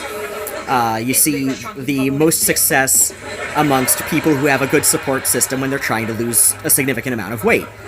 You know, so if their family is participating in it with them and they go to support groups for weight loss, and it's and the groups are managed by, you know, people who will do active encouragement. You know, you see the greater success rates when people have a support system who are taking an active participation in the process. So, like, that's pretty much the only, like, which just feels like a common sense thing. Like, this just, at this point in the understanding of human psychology, it just seems like such a common sense thing. Yeah, of course you're going to do better when you are, when you are actively engaged with other people who have the same goals. Like, when you're participating with people who have the same goals, you will have a higher likelihood of better success. Granted, that likelihood of long-term success improves when you have somebody who has, you know, gone through the process and has some understanding of, like, you know, and has a like greater understanding of what needs to happen in order to do this. So yeah, like, and of course that rate of success, like, improves gradually as, you know, like, you get more people with a professional background of some variety. You know, people who understand the ins and outs of human psychology and, you know, the medical process and all of that. But yeah, like, so, the rules for AA is to give preferential treatment, not necessarily to people who understand human psychology, but people who have worked the program most successfully. And it's like, so yeah, like, that's why you see, like, you know, most consistently about a 20% success rate on 12-step groups, because, you know, this is not psychologically sound. So yeah, it's better than nothing. There is some good sense in there, which is probably why there is even on average 20% success rate, you know, long-term success anyway, because, you know, like, there are going to be people like my dad who are just like, yeah, I've been in and out of AA for 45 years, you know, like when he was 60, like when he died at 60, so, right, so his 60th year, it's just like, yeah, I've been in and out of AA for 45 years, and I know the program works. I'm like, yeah, but you also say you've been in and out of AA for 45 years, so obviously the long-term success, even for you, Dad, had its limits. So yeah, like, you know, like they basically want to redefine what long-term success is to prove that it, you know, provides long-term success for people. And I'm like, no, like, good long-term success would be like, how many years, you know, you've been sober this time. Like it would, like, discount every relapse before that. So, like, my dad died, let's see, he was 60, and I was So, I was 21, and he, let's see, he relapsed during the divorce, and the divorce happened when I was, the divorce happened, the divorce papers, I actually looked this up. The divorce paper, like my parents' divorce papers, were finalized on my 11th birthday. Happy fucking birthday, right? So yeah, so my dad had 10 years sober. Is that a spare Wait, bed? no. Yeah, he died when I was 21, and I know he last relapsed just before the divorce finalized, but then he got back on the wagon either just before my birthday or shortly after. I don't remember. But yeah, so like my dad died with 10 years sober. Like that is the honest truth. My dad died with 10 years sober. So yeah, like he was in and out of AA for 45 years. He had fallen off the wagon several times over 45 years. The first major relapse, like I said, was when his first wife died. He was 19, she was 18. They'd been married a little under a year, and she was 5 months pregnant, so this was obviously a case where they didn't even have to get married as one did in, I want to say 1960? I want to say 1960 was the year they signed their Indiana marriage certificate. So yeah, he was 19. He had, I don't know, like 4 or 5 years sober tops, since he said he's been in and out of AA since he was 14. So, about like 45, 46 years. So, so his first major relapse, he was 19 years old. Now, to be fair, his first wife died. This was like, like they were young and stupid. They were married a little under a year. She was 5 months pregnant with his first child. It was a freak traffic accident. And, so yeah, it's understandable that he relapsed. And he was hopping freights through most of the 60s. So we can assume he was probably drinking for most of that decade, right? Okay, so here we go. Like, this is my dad's, 45 years of AA, and this is how he knows it works, okay? So yeah, like, he fell off the wagon, like, pretty much 1960. Let's assume that. He got a job shortly after as, like, the muscle... Now, granted, my dad was, 5'4.5", maybe 5'5" in his prime. So yeah, my dad was about 5'5", a little squirrely guy. I told this story in another video. So yeah, my dad, he was hired on as a bodyguard. Yeah, granted, he was a short little guy, but he was hired because one of the guitarists on a Motown package, like a guitarist, maybe a bassist as well, like a couple guys hired him. It was just like, we're going on a tour in the South, and we wanted him. Like, I ended up meeting the guitarist. Who, hired him for this, little, like, the Motown, the label was sending a bunch of acts on a package tour, which is how they did tours in the early 60s. So he was like, or maybe this was like maybe a year later. But yeah, like, basically the Motown label was sending a bunch of groups to the South on a package tour. So yeah, this would have been, So I think it was still in Detroit until about, like, 60, maybe 62. I bet you lunch, you can't make it in there. Yeah. No. I'm thinking sushi. No, I think Joette died in 61. I think Joette died early 61. Or maybe it was like late 1960. But yeah, like sometime 61, 62. He was still in Detroit. And then he went, like, on a package tour with Motown. As, just like a hired, muscle to, keep the guys safe. Because they hear stories about what's going on in the South. In the early 60s. So, like, they're just like, yeah, I want that little squirrely guy who bested that other drunk asshole, like, twice his size.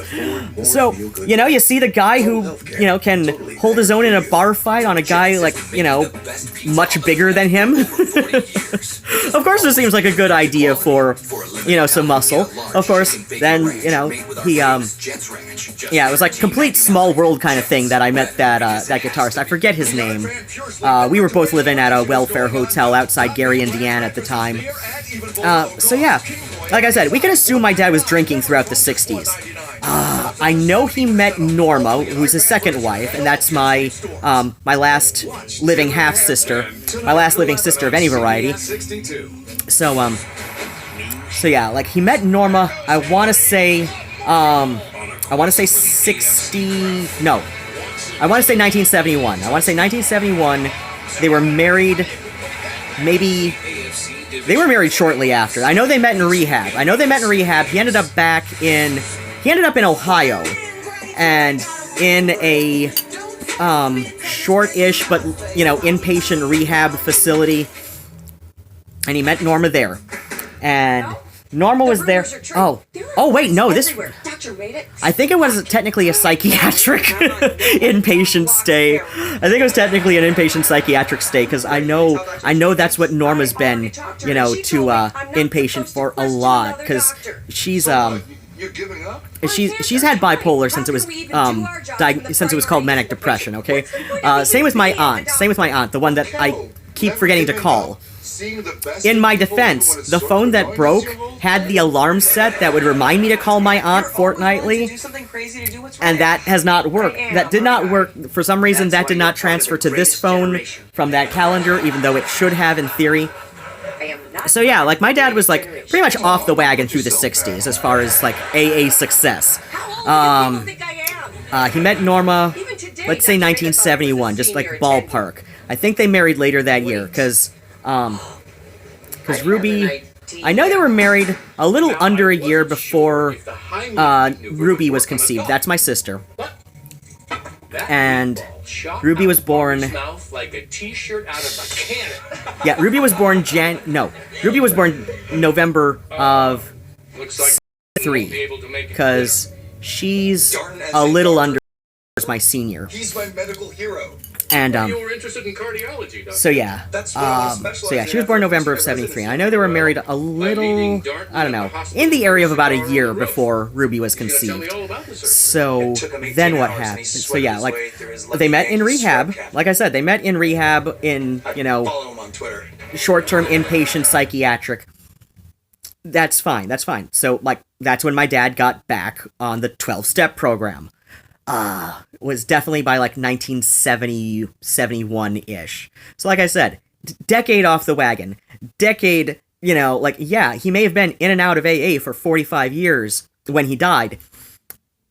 But there were some good chunks where he was actively drinking, where he was actively alcoholic. Like, you could say, yes, this man is an alcoholic just by looking at him, right? Like I said, the 60s? Daniel, do you want to go, man? He has patchy memories of the 60s, okay? And not without had, because he died. Because it kind of feels like you maybe so then what happens is, so yeah, he was definitely on the wagon, and I know he and Norma divorced. That was like probably, not counting his first wife who died. Norma was definitely his shortest marriage. I believe they divorced 74 or 75. And it was related to, I think he was just stressed with Norma's mental health issues, but because she was doing, so that's how he fell off the wagon again, and because she was doing it in January of 79. Yeah. So yeah, they were married January 79. They met in 78 when my dad was getting drunk and getting into fights, and she was an ER nurse at the time. And they early to mid 50s, and he got into fights like consistently, like a couple times a week, and had to be taken to the ER. And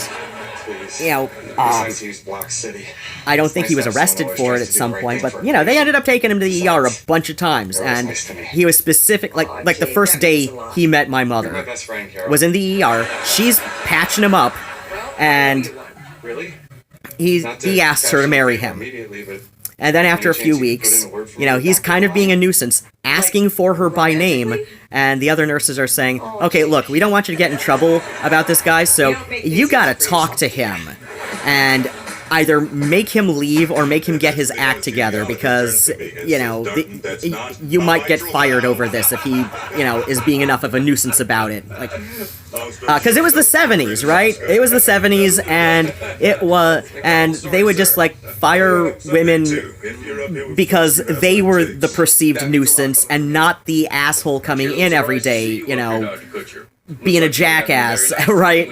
So she says, look, you do not want to marry me, you don't know me, but let's make a deal here. If you can come in with a 30-day chip, like, if you can get your act together and bring me and show me your 30-day chip, we can have a lunch date and see where it goes. So yeah, that is how my parents ended up together. I know they were married in under a year, much like he and my stepmother. But yeah, so, like, his longest sobriety was when he was married to my mother, which, you know, was a little over 13 years, I believe. So yeah, like, he had, like... But you can't expect someone else to stick around if they're always coming in. So, yeah, like, his longest sobriety was a span of 13 years, right? That he was married to a woman who would later, you know, turn out to be a later-in-life lesbian. And so, of course, that's why my dad got custody, you know? Like, my dad fell off the wagon, and they're just like, you know, well, you know, we will put the kids in foster care, you know, unless, you know, you can show that you've been back working the program for whatever. And he's just like, oh, yeah, don't worry, I got my 60-day chip right here, you know, because, you know, like, just before... Yeah, I think he had 6 weeks back again by the time the divorce was finalized, so... So, yeah, And yeah, so, you know, obviously, like, long-term success, like I said, my dad died with, like, barely 10 years sober, married to my stepmother a little under 9 years, I don't want that pressure on me. So that's it? So yeah, they, Maybe now just isn't our time. you know, this alone shows that, you know, like, yeah, he likes to tout that he was in and out for 45 years, but like I said, there were some good chunks of time. There was, like, nearly a decade where he was actively alcoholic. Okay, so yeah, like that is just like what the program tells people to say. Like, don't say, like, what your most recent year sober is when you're, like, talking about if you're talking up the program to people. It's very cultish in a way. Like, they encourage people who've been in and out long terms, like my dad did. They would say, like, you know, if you're talking to outsiders, talk about it, you know, like, how long you've been associated with the like talk about your first meeting as, like, you know, your first time in and out of the program, you know, like make it sound like, you know, it's far more successful than it is. I mean, they don't put it in that many words, but that is definitely a part of AA culture. Like I said, it's very cultish in a way, but, like, insiders, so people in the program, so, like, all the guys my dad was sponsoring knew that he died with barely 10 years sober. Okay, like, they knew he died barely 10 years sober. They knew he died barely 10 years sober, but, you know, all of his friends, but, you know, because they had incorporated, 12 steps into my dad's memorial service, which was open casket, and then he got cremated, and, he wanted his ashes spread from a moving train, or at least across train tracks, if from a moving train could not be accomplished. Here we go. Which makes me think, like, the fact that he wanted his ashes either spread from a moving train or spread across train tracks, like, actively using train tracks, that really makes me think that Joette, you know, like, was probably the love of his life. Like, that affected him so much. Like I said, like, he was a widow at 19. And, this is my but yeah, like, he had been talking about wanting his ashes, like, you know, like, spread over train tracks, when he was still married to my mother. So, you know, it obviously didn't have anything to do with the fact that my stepmother lived like basically next door to the Blissfield murder mystery train in Lenawee County. So, yeah, it had nothing to do with my stepmother. It had a lot to do with his, you know, decade-hopping phrase. And the catalyst for that was the death of his first wife. So, yeah, like, that's...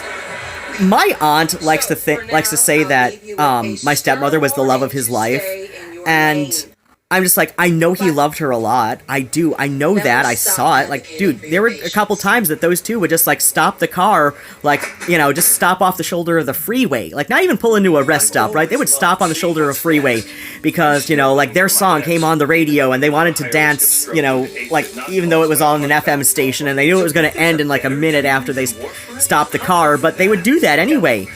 So yeah, he loved her a lot, but, you know, the fact that, what he wanted done with his remains, reflected his first wife, yeah, that really affected him a lot, and I think, you know, I think deep in his heart he felt that Joette was the love of his life, but, you know, Alice was definitely the next runner-up. Like, if you were counting his, you know, his living marriages, you know, Alice was probably the next runner-up. I mean, let's be honest here.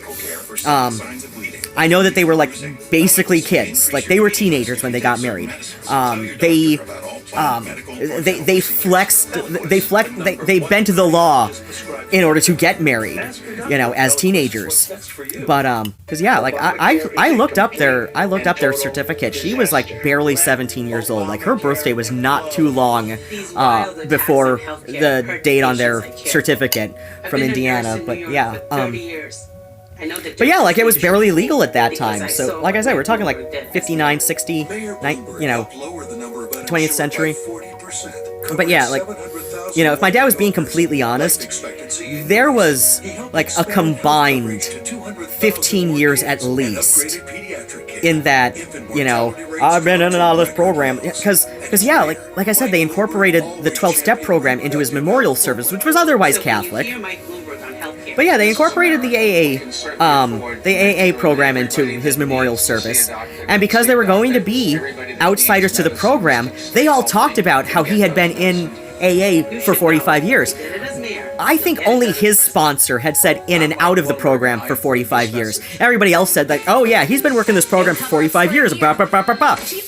So I'm like, dude, like, this is, like, he died with barely 10 years sober, right? So, like, the program doesn't work the way they talk about it working. It clearly does not. But, you know, they will count these kind of success long-term, you know, as a success. Like, they consider that more of a success than the fact that he had a combined 15 years relapse, right?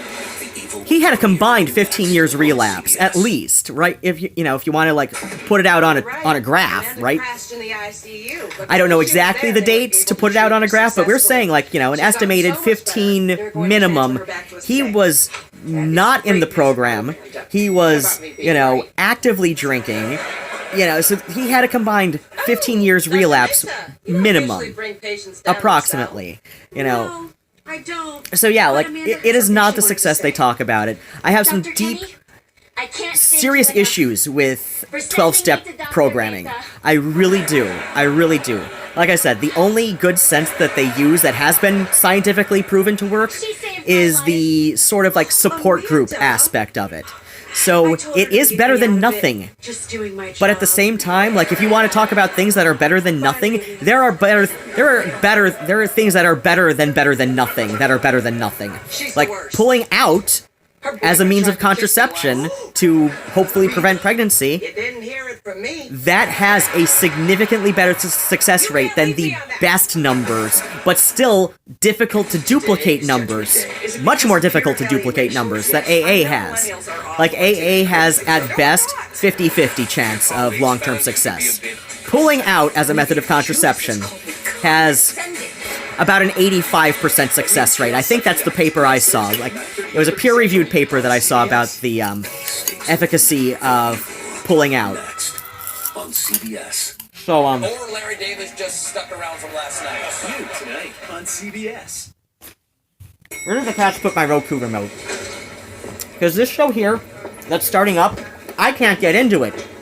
I've tried getting into it, but I can't get into it. Oh, unless I'm thinking about a different show. Oh, wait, no, yeah. I'm thinking of All Rise, which is on after Bob Hart's Abishola. I really love that show. I'm thinking at the end of the month, I'm going to start doing a list of favorites. But as an honorable mention, because it started in September of 2019, as an honorable mention, I'm going to mention Bob Hart's Abishola. It's a really cute show.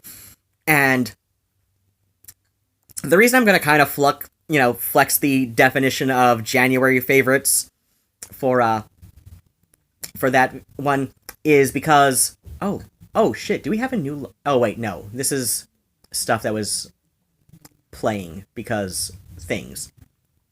So yeah, I'm going to wrap up the stream in a bit. But yeah, the reason that I'm going to, kind of justify flexing the definition of January favorites for that video is because I admit that the premise and the pilot can be a little cringy at times. And I've mentioned this on the Reddit sub for the show, for Bob Hart's Abishola. I'm also really I'm active on my CBS sitcom subs, and I'm probably one of the more active people on said subs. I'm an old person. I love my stories, right? Yes, my stories are sitcoms, not soap operas, but the soap opera is kind of dead at this point.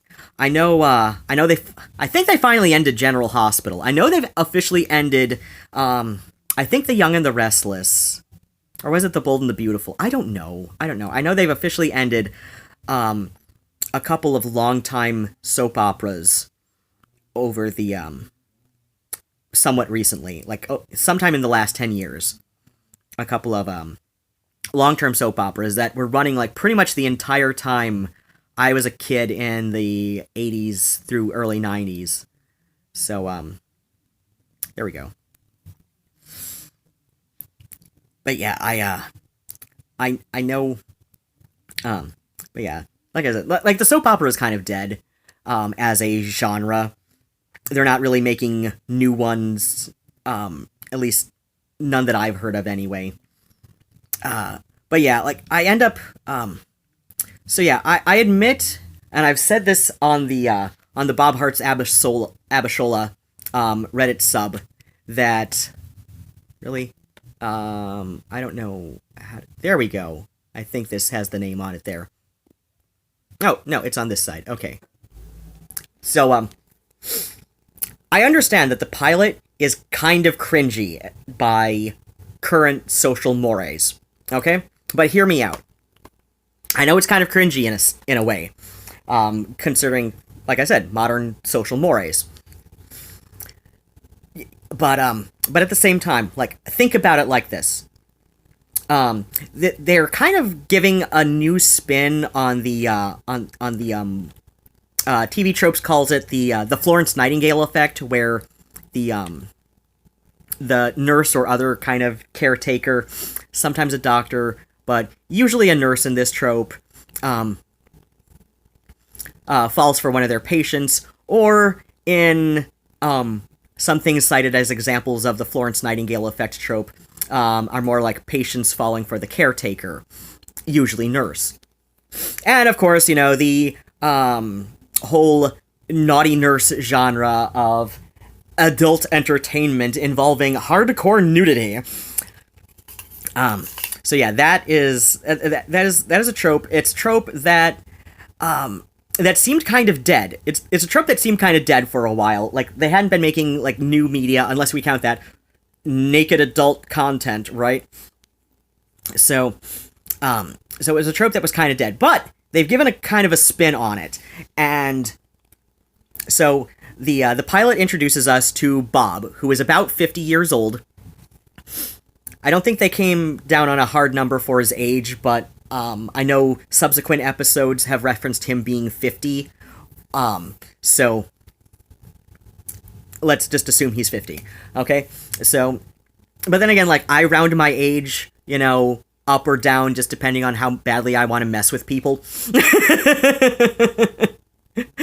So yeah, that is a thing I do. If you're a longtime viewer, that is a thing I do. It is a thing I am quite well known for, at least locally anyway, is like, I will, I want to say 3 years ago, I had my first 40th birthday, and I even called it that to people, just because I started doing, actually, I've been, like, messing with people about my age since I was about 24, and I suddenly, just, like, out of the blue, just suddenly about, like, 24 or 25 years old, I started getting carded for cigarettes and alcohol. My 21st birthday, nobody carded me. I was just like, how the fuck old do I look? Then again, the friends who took me out to, you know, for lunch that day, they were also older, so I'm sure the waitress just kind of assumed, you know, if I was with them, either I was old enough, or, you know, they were, you know, gonna play by the rules, or something, I don't know, but yeah, like, the waitress did not even card me on my 21st birthday. I felt like a failure. In the waitress's defense, I was with friends who were, let's see, that was Ben and Marie. Yeah, they were about, I know Marie's the younger one, so Marie is at least 15 years older than me. I don't know. I've been friends with them for so long, but I can't remember their exact ages. But then again, they like to kind of mess with people about their ages, too. They are literally Ben is literally the oldest goth I personally know off the internet. So, and he's about 70 now. Oh my gosh, he is about 70 now. What the hell? Shit. So where was I going? Right. So, yeah. So Bob is, let's say, 50 years old, just for the sake of simplicity. He is being rushed to the ER over a relatively mild heart attack, but they've still put a stent in him. I don't know, like, how to grade severities of heart attacks. Like, my dad had mini strokes, I know about that. But yeah, as far as, like, heart attack stuff, cardiac events, whatever, I don't know how they grade it. I know they put a stent in him. That was explicitly canonical in, if not in the pilot, by now, it's explicitly canonical. They put a stent in him. Abishola is the nurse who is, doing her, the little, like the vitals and stuff, like, watching over him as he's healing up in hospital, and he clearly is falling for her right there. And so after he's discharged, he comes back with socks because his family owns a company that makes compression hosiery for, they're used by all sorts of people. Diabetics will use them to keep blood circulation around the feet, because that's kind of like one of the reasons that, like, diabetics can lose their feet, is like the blood circulation isn't very good, and compression socks are one of the things that they advise people to do to help keep the blood circulation optimal. It's not always very successful. It's not always incredibly successful at it, so, but, whatever. So, his family makes compression hosiery. People who work on their feet all day, so, like, nurses, a lot of, like, factory workers. I know a couple, when I was still cashiering at grocery stores, a couple of the cashiers were using those just to, keep it more comfortable as they're working.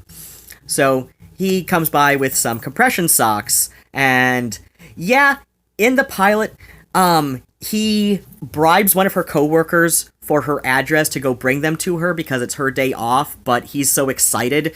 And, like, I understand. Like, I know that in a modern context, this is creepy. This is, like, very creepy, borderline stalkery behavior. But by the end of the episode, he kind of redeems himself in that, because, so yeah, like, their last scene, Bob and Abishola together. Oh, yeah, Abishola is a Nigerian immigrant who is, like, on a work visa, I believe. I don't know if she's been naturalized or not, but, so yeah, she's out on a work visa, initially a student visa, and she is living with her son, who is about 11 years old. We don't see much of him, but then again, child actors, they've got, like, you know, labor laws and stuff, so I'm totally cool with not seeing much of her son just yet. You know, we've seen him approximately every second or third episode, I want to say. But she's also living with her aunt and uncle, who have been living in the Detroit area for some time. I don't remember exactly where they say in Detroit, but at the same time, they've referenced people living in Dearborn, people living in, you know, I can't remember if Livonia was explicitly mentioned, but they do mention, you know, like, the various Metro Detroit area cities that colloquially, you know, the locals just refer to that all as kind of the Detroit area, or, you know, Detroit enough, right? So, on the good side, I can tell that the scripting is informed by people who are from the area.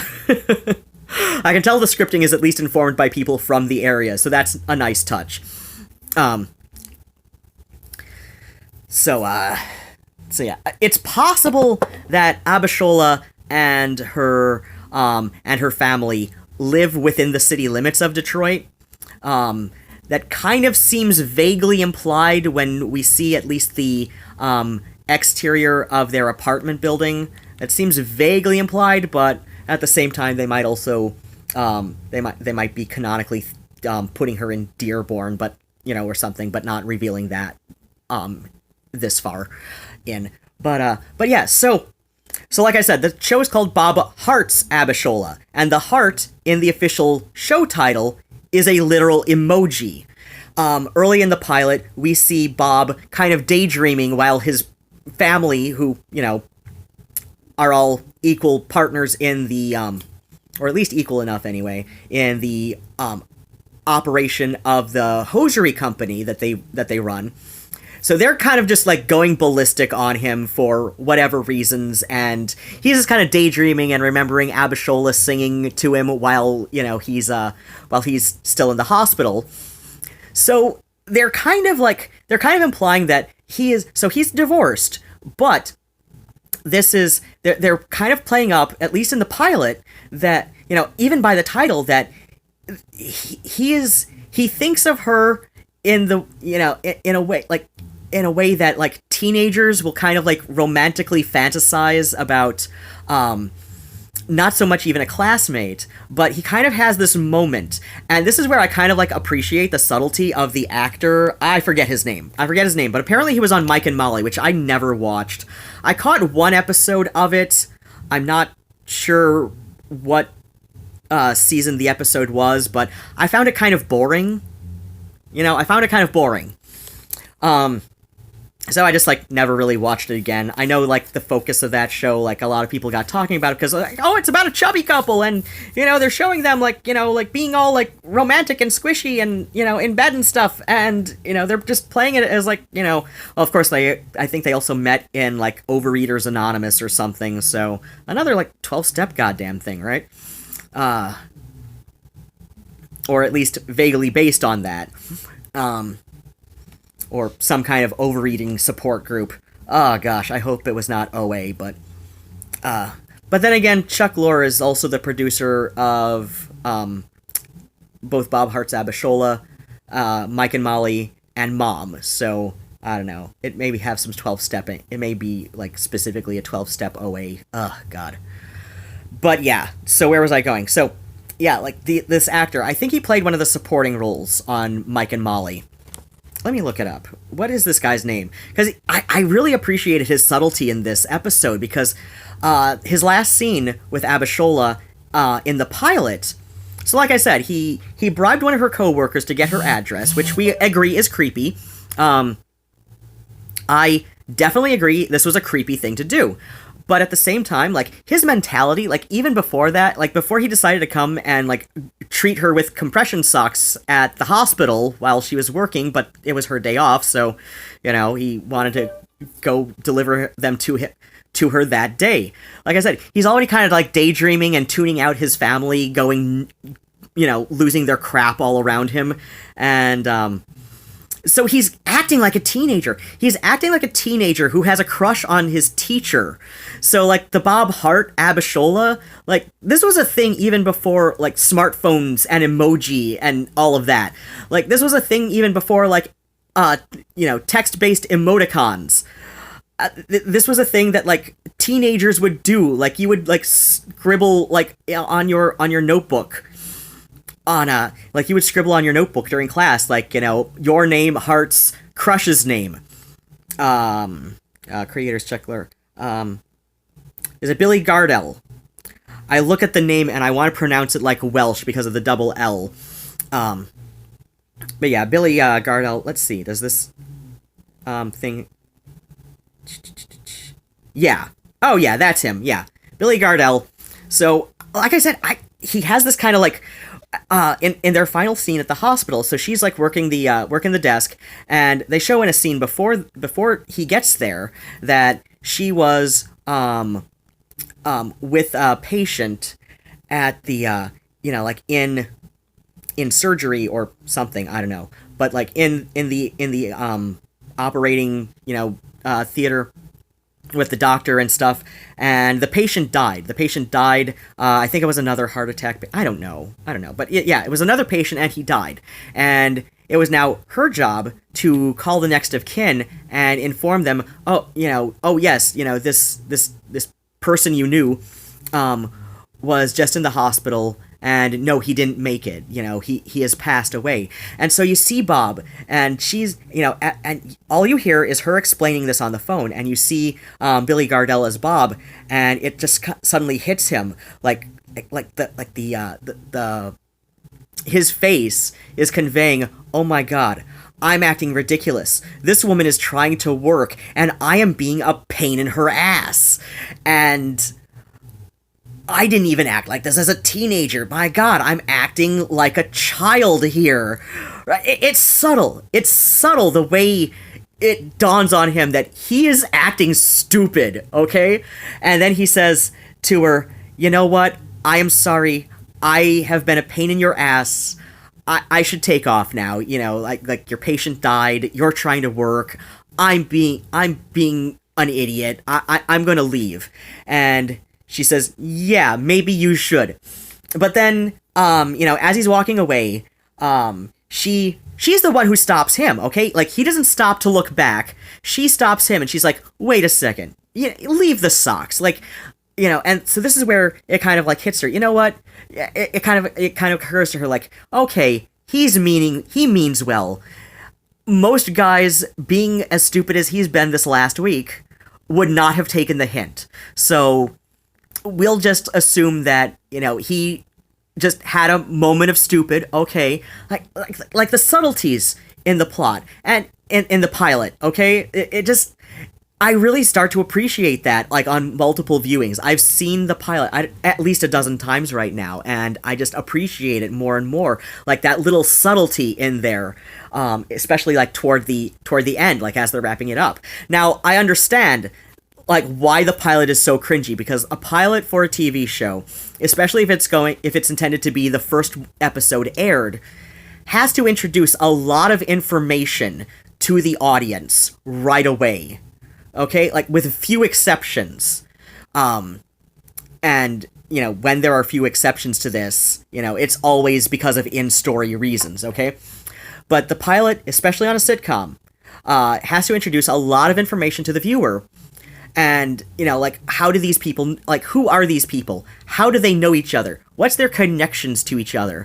What is even the premise of the show? Okay? So the pilot has to introduce a lot of information. And on your average half-hour sitcom, which is 20 to 23 minutes of showtime after you count for commercials, okay? So they have this very tiny amount of time, all things considered, to introduce all of this information to the viewer. So some things that would have been able to happen more naturally, or, been introduced more maturely over a few episodes, like, it has to be condensed. Like, sitcoms are not real life, so we admit that in real life, like, Abishola probably would not have said, no, you can leave the socks, you're good, to leave the socks. But in a play, it works, okay? Like, you got, like, in a story that is loosely based on reality, like, it's just real enough that the characters are interesting and engaging to you, but it's just enough make-believe that you can have these absurd kind of moments, okay? And it still works. And that's kind of what I love about this show, is that it's just adorable. It's a really interesting update on the whole, like, Florence Nightingale trope. It's really interesting. It's a really cute update on a trope that, would have otherwise been assumed dead, because we agree that this is kind of not how real life works most of the time, in emotionally healthy adults anyway. So yeah, we acknowledge that this is not a trope that works in real life, and, like, most of the examples of it just seem, at best, quaint and antiquated. At worst, seem kind of creepy. Like when we're getting into, like, vaguely stalkerish, vaguely, people want to, like, attribute it to, borderline personality disorder kinds of things. Like, otherwise, like, if, like, some of the worst reads of these, like, old Florence Nightingale-based stories, I can understand why people read this as mentally unhealthy, at the worst, but, like, quaint and antiquated at best.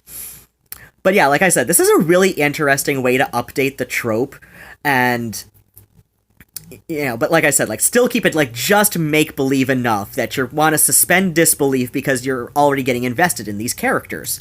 And that's what's really driving it for me right now and Chuck Lorre, like, I know a lot of people, have been, like, kind of bashing him on Reddit anyway because Big Bang Theory, and everybody loves to hate Big Bang Theory.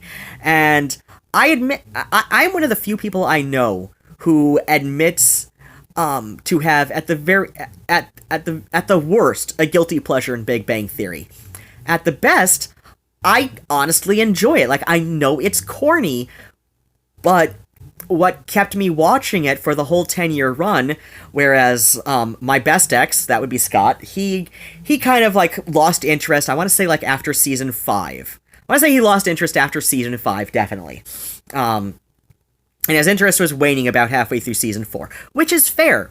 He is allowed to lose interest in it, but yeah, like, I really loved the characters. I loved the character writing on Big Bang Theory. I think it was some of the best character writing on a sitcom during that 10 years, where, like, yeah, like, you make things a little bit more absurd for the sake of comedy. You turn things up to 11 for comedy. That's what comedy does, as any person who likes to throw George Carlin clips at the internet, will at least, admit, or is part of their point that they're trying to make.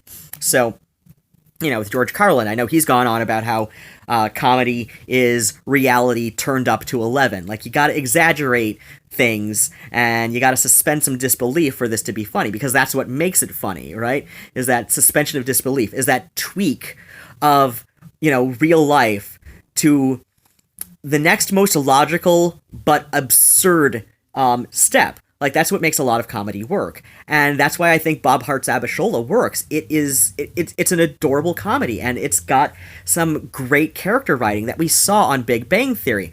And yeah, I know about the whole, like, adorkable misogynist video, and, the people who made that video were not wrong. At the same time, like I said, like, when you look at the characters, when you look at the character writing, that's where the show's strengths really was. Like, I became so invested in these characters who were just so complex. Like, yeah, like, at the forefront was a lot of the little absurd, exaggerations of things for comedic effect. I'm not going to deny that. That this was the most obvious thing about most of the characters. Especially, like, the 4 male leads. because it uses that, like Gang of Four kind of trope that, is on TV tropes. But like I said, at the same time, like, you saw these subtleties come out in the writing, and it's things that you'll notice that you only really notice if you watch the show long term, is that these characters had some of the best development on television at the time. And now Mom is doing that, and like, it's got like Critics' Choice accolades, as we heard when I was watching the latest episode on live, through my CBS All Access app, and I'm going to watch it again with limited commercials tomorrow morning when I'm getting my shit ready to go for the day. But yeah, it's Mom has some of the best character writing on TV right now, and I see Bob Hearts Abishola getting a lot of that as well. And that's where I think the Chuck Lorre comedies have a lot of strengths, is you get these characters. And one of his earliest showrunners that he was showrunner for was Dharma and Greg. And I'm watching reruns of Dharma and Greg. That's how old I am. I still call it reruns, even though it's like streaming. Like, it's streaming archives, on Hulu right now. Dharma and Greg. I love that show. I loved that show. Like, how my dad and I enjoyed Frasier is kind of like how my stepmother and I enjoyed Dharma and Greg when it was on. So yeah, like, and Dharma and Greg is just like such an absurd premise of these two people who, crossed paths once on a subway when they were like 11 years old, and then 20 years later, they cross paths on the subway again, and decide that they're soulmates, and they are going to get married that day. Like, they know each other less than 24 hours before they get married, and then they get to know each other as the show progresses. And the comedy in that is like the culture clashes between his family and hers. She was raised by hippies, he was raised by fiscal conservative neoliberal WASP parents with mid-Atlantic accents both. But yeah, like, that's another thing I was getting to, is like, I'm only up to the beginning of season 3 of Dharma and Greg, watching the streaming archives on Hulu. By the middle of season 2 of Dharma and Greg, one of the show's greatest strengths was the long-term development of these characters, who were, yes, exaggerated for comedy and made a bit absurd in some ways, but they had this wonderful development that really engaged you to, like, be involved and really care about their lives, even if the comedy writing on that one episode fell flat. It was like, you still learned something about these characters, and that's like I said, like that's how. That's what I enjoy about Bob Hearts Abishola, is like, it's got these really strong characters. It's already got really strong development for these characters. And yeah, it's kind of a hokey premise. Then again, so was Dharma and Greg. It's a hokey and absurd premise. But, you gotta suspend some disbelief about it in a way.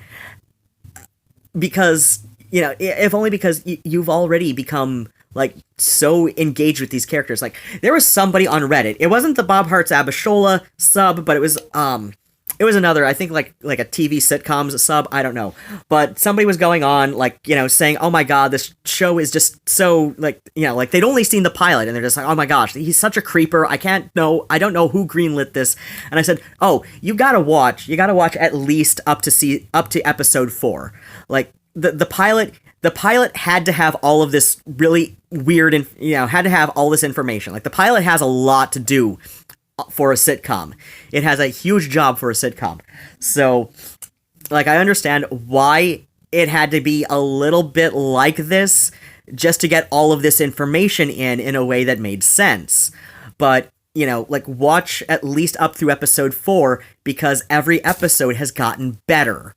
Like, not only has every episode since the pilot gotten at least a little bit funnier on a lot of things, most of the time anyway, but, the characters are getting better, at least the primary characters. Like, they're not doing a whole lot with Bob's brother and sister right now. They're just kind of stock, clownish characters in a Bob Hart's Abishola sub comment that I made. I kind of compared them to like the Elizabethan Shakespearean clowns of the show, whereas a couple other supporting characters, Goodwin and Kofo. Of course they don't have the names of all of the characters here. That might be useful to somebody looking up a thing, but Goodwin and Kofo, I believe. So they're also Nigerian immigrants who work at Bob's factory. Oh yeah, stylized as Bob Heart Emoji Abishola. And like I said, like that is a long-term trope, or at least a long-term thing that happens. Like that kind of stylization of, Bob Heart's, of Bob loves, his crush. This is a thing that predates emoji. Like I said, go ask anybody on Instagram or Reddit or something to, who was in high school in the 90s or the 80s or even the 70s. Come on. Like, if you still have one of your old school notebooks laying around, or your school diaries or whatever that you had when you were a teenager, post some pictures of it. You will see a whole bunch of Goober, Hearts, Lindsay, that kind of thing. It's just a thing teenagers do, which, like I said, when you take that into, when you take the pilot, especially Bob's behavior during the pilot, into context with the title, they're trying to give across the idea that from Bob's position, Abishola is his first true love. This is almost like a teenage crush for him, but we're watching him mature. And for Abishola, who is very... she's portrayed as very, very, no nonsense, and, which is a classic sitcom trope, I admit, it's a classic thing to portray the female lead as more grounded in reality and a little bit more no nonsense. I mean, she's a mother, she's an ER nurse, or I think triage nurse, I don't know, I don't remember what exactly her position at the hospital is, but yeah, she's a nurse at a hospital, a very busy hospital, a very busy and underfunded hospital, as, later episodes, after the first one. Goodwin and Kofo. I think I got that right the first time. Okay. But yeah, they kind of have this role at Bob's, at the Max Dot, the brand of hosiery that Bob's company is. So they have jobs at the warehouse, but their position on the show is a bit closer to the Greek chorus kind of deal. They kind of dispense some side commentary and information kind of like that.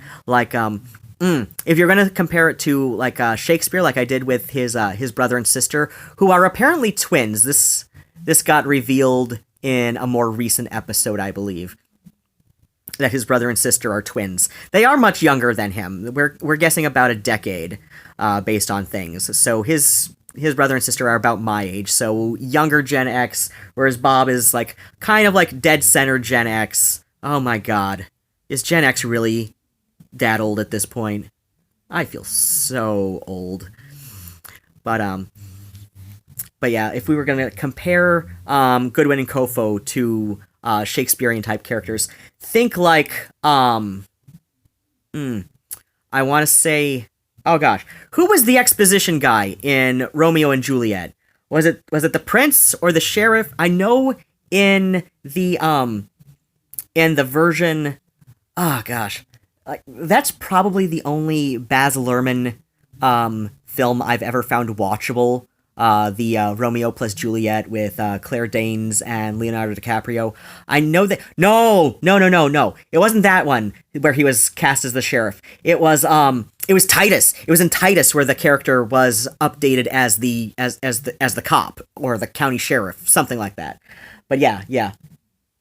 No, that was in Romeo and Juliet as well. Okay.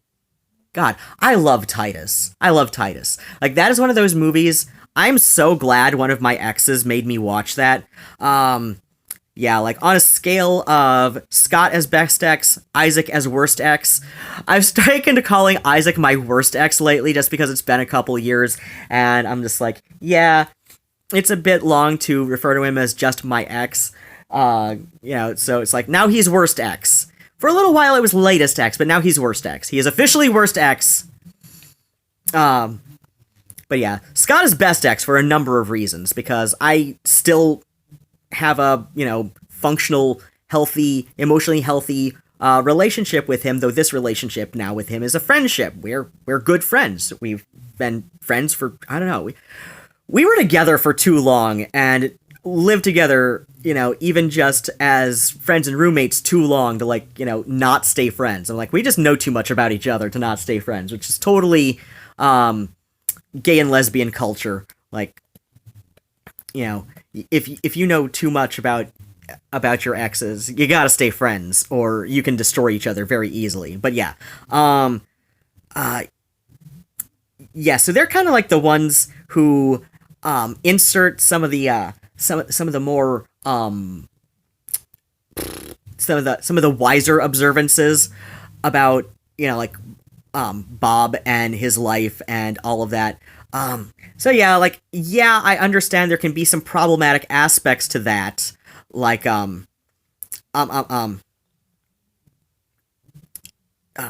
I've seen in various YouTube videos about some of the more subtle ways that racism can happen, and TV Tropes has a few articles about this too. I understand some of the problematic aspects there, but these are all really engaging, interesting characters. So you can kind of forgive the use of problematic tropes or, problematic casting for certain tropes, because like I said, I can easily compare Goodwin and Kofo to Greek chorus type characters. They're there to dispense wisdom and offer some amount of exposition that may not necessarily seem so obvious. They kind of, in a way,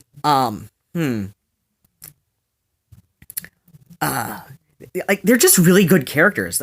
I'm trying to find some words to say to, prevent too many things. But then again, I was gonna log off soon. Oh god, it's 10:38 on my end, according to this thing. So I should what? Well, first I gotta go find extra safety pins to pin these back together for more darning later. Oh gosh. Yeah, I wanted to do 4 pairs of socks today because I'm down to not counting some of my over-the-knee ones that are extra fancy that I don't like to wear out daily, kinds of things. So I'm just I'm down to 5 pairs of daily wear socks that do not have active holes in them. So yeah, really? Oh gosh. Okay, I'm getting ring light. I really don't want to. They do not play well with glasses. This isn't much better though. But yeah. Okay, so let me pick up from this side.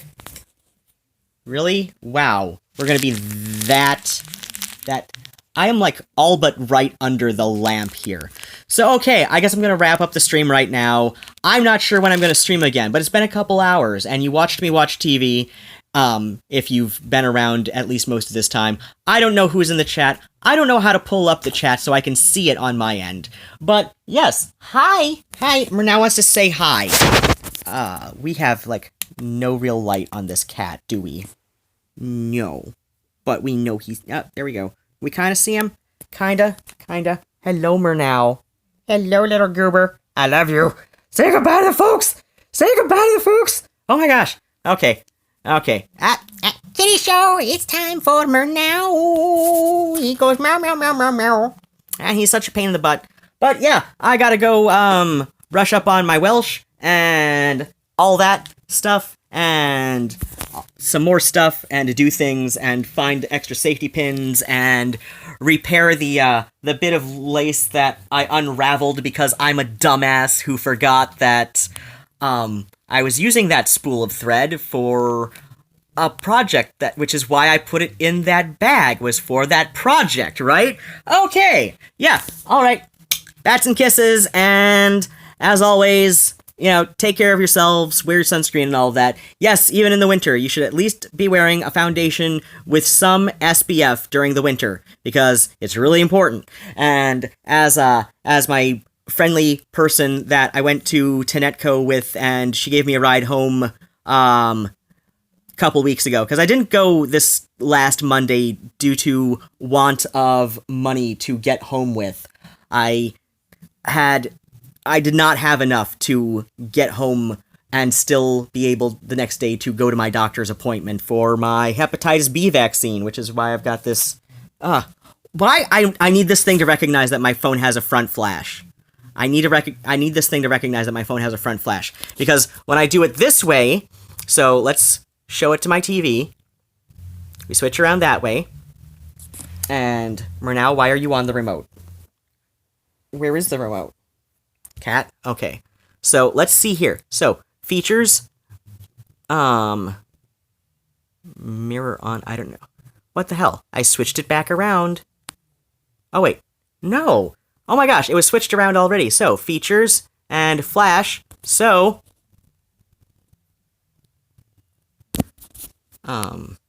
this is, what the hell?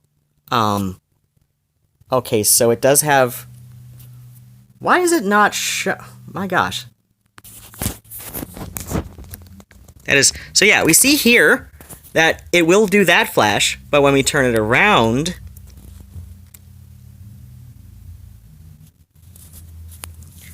we've got this shit, and I can tap features up there, but all it'll let me do is mirror it back so that, like, my tattoo is legible the right way.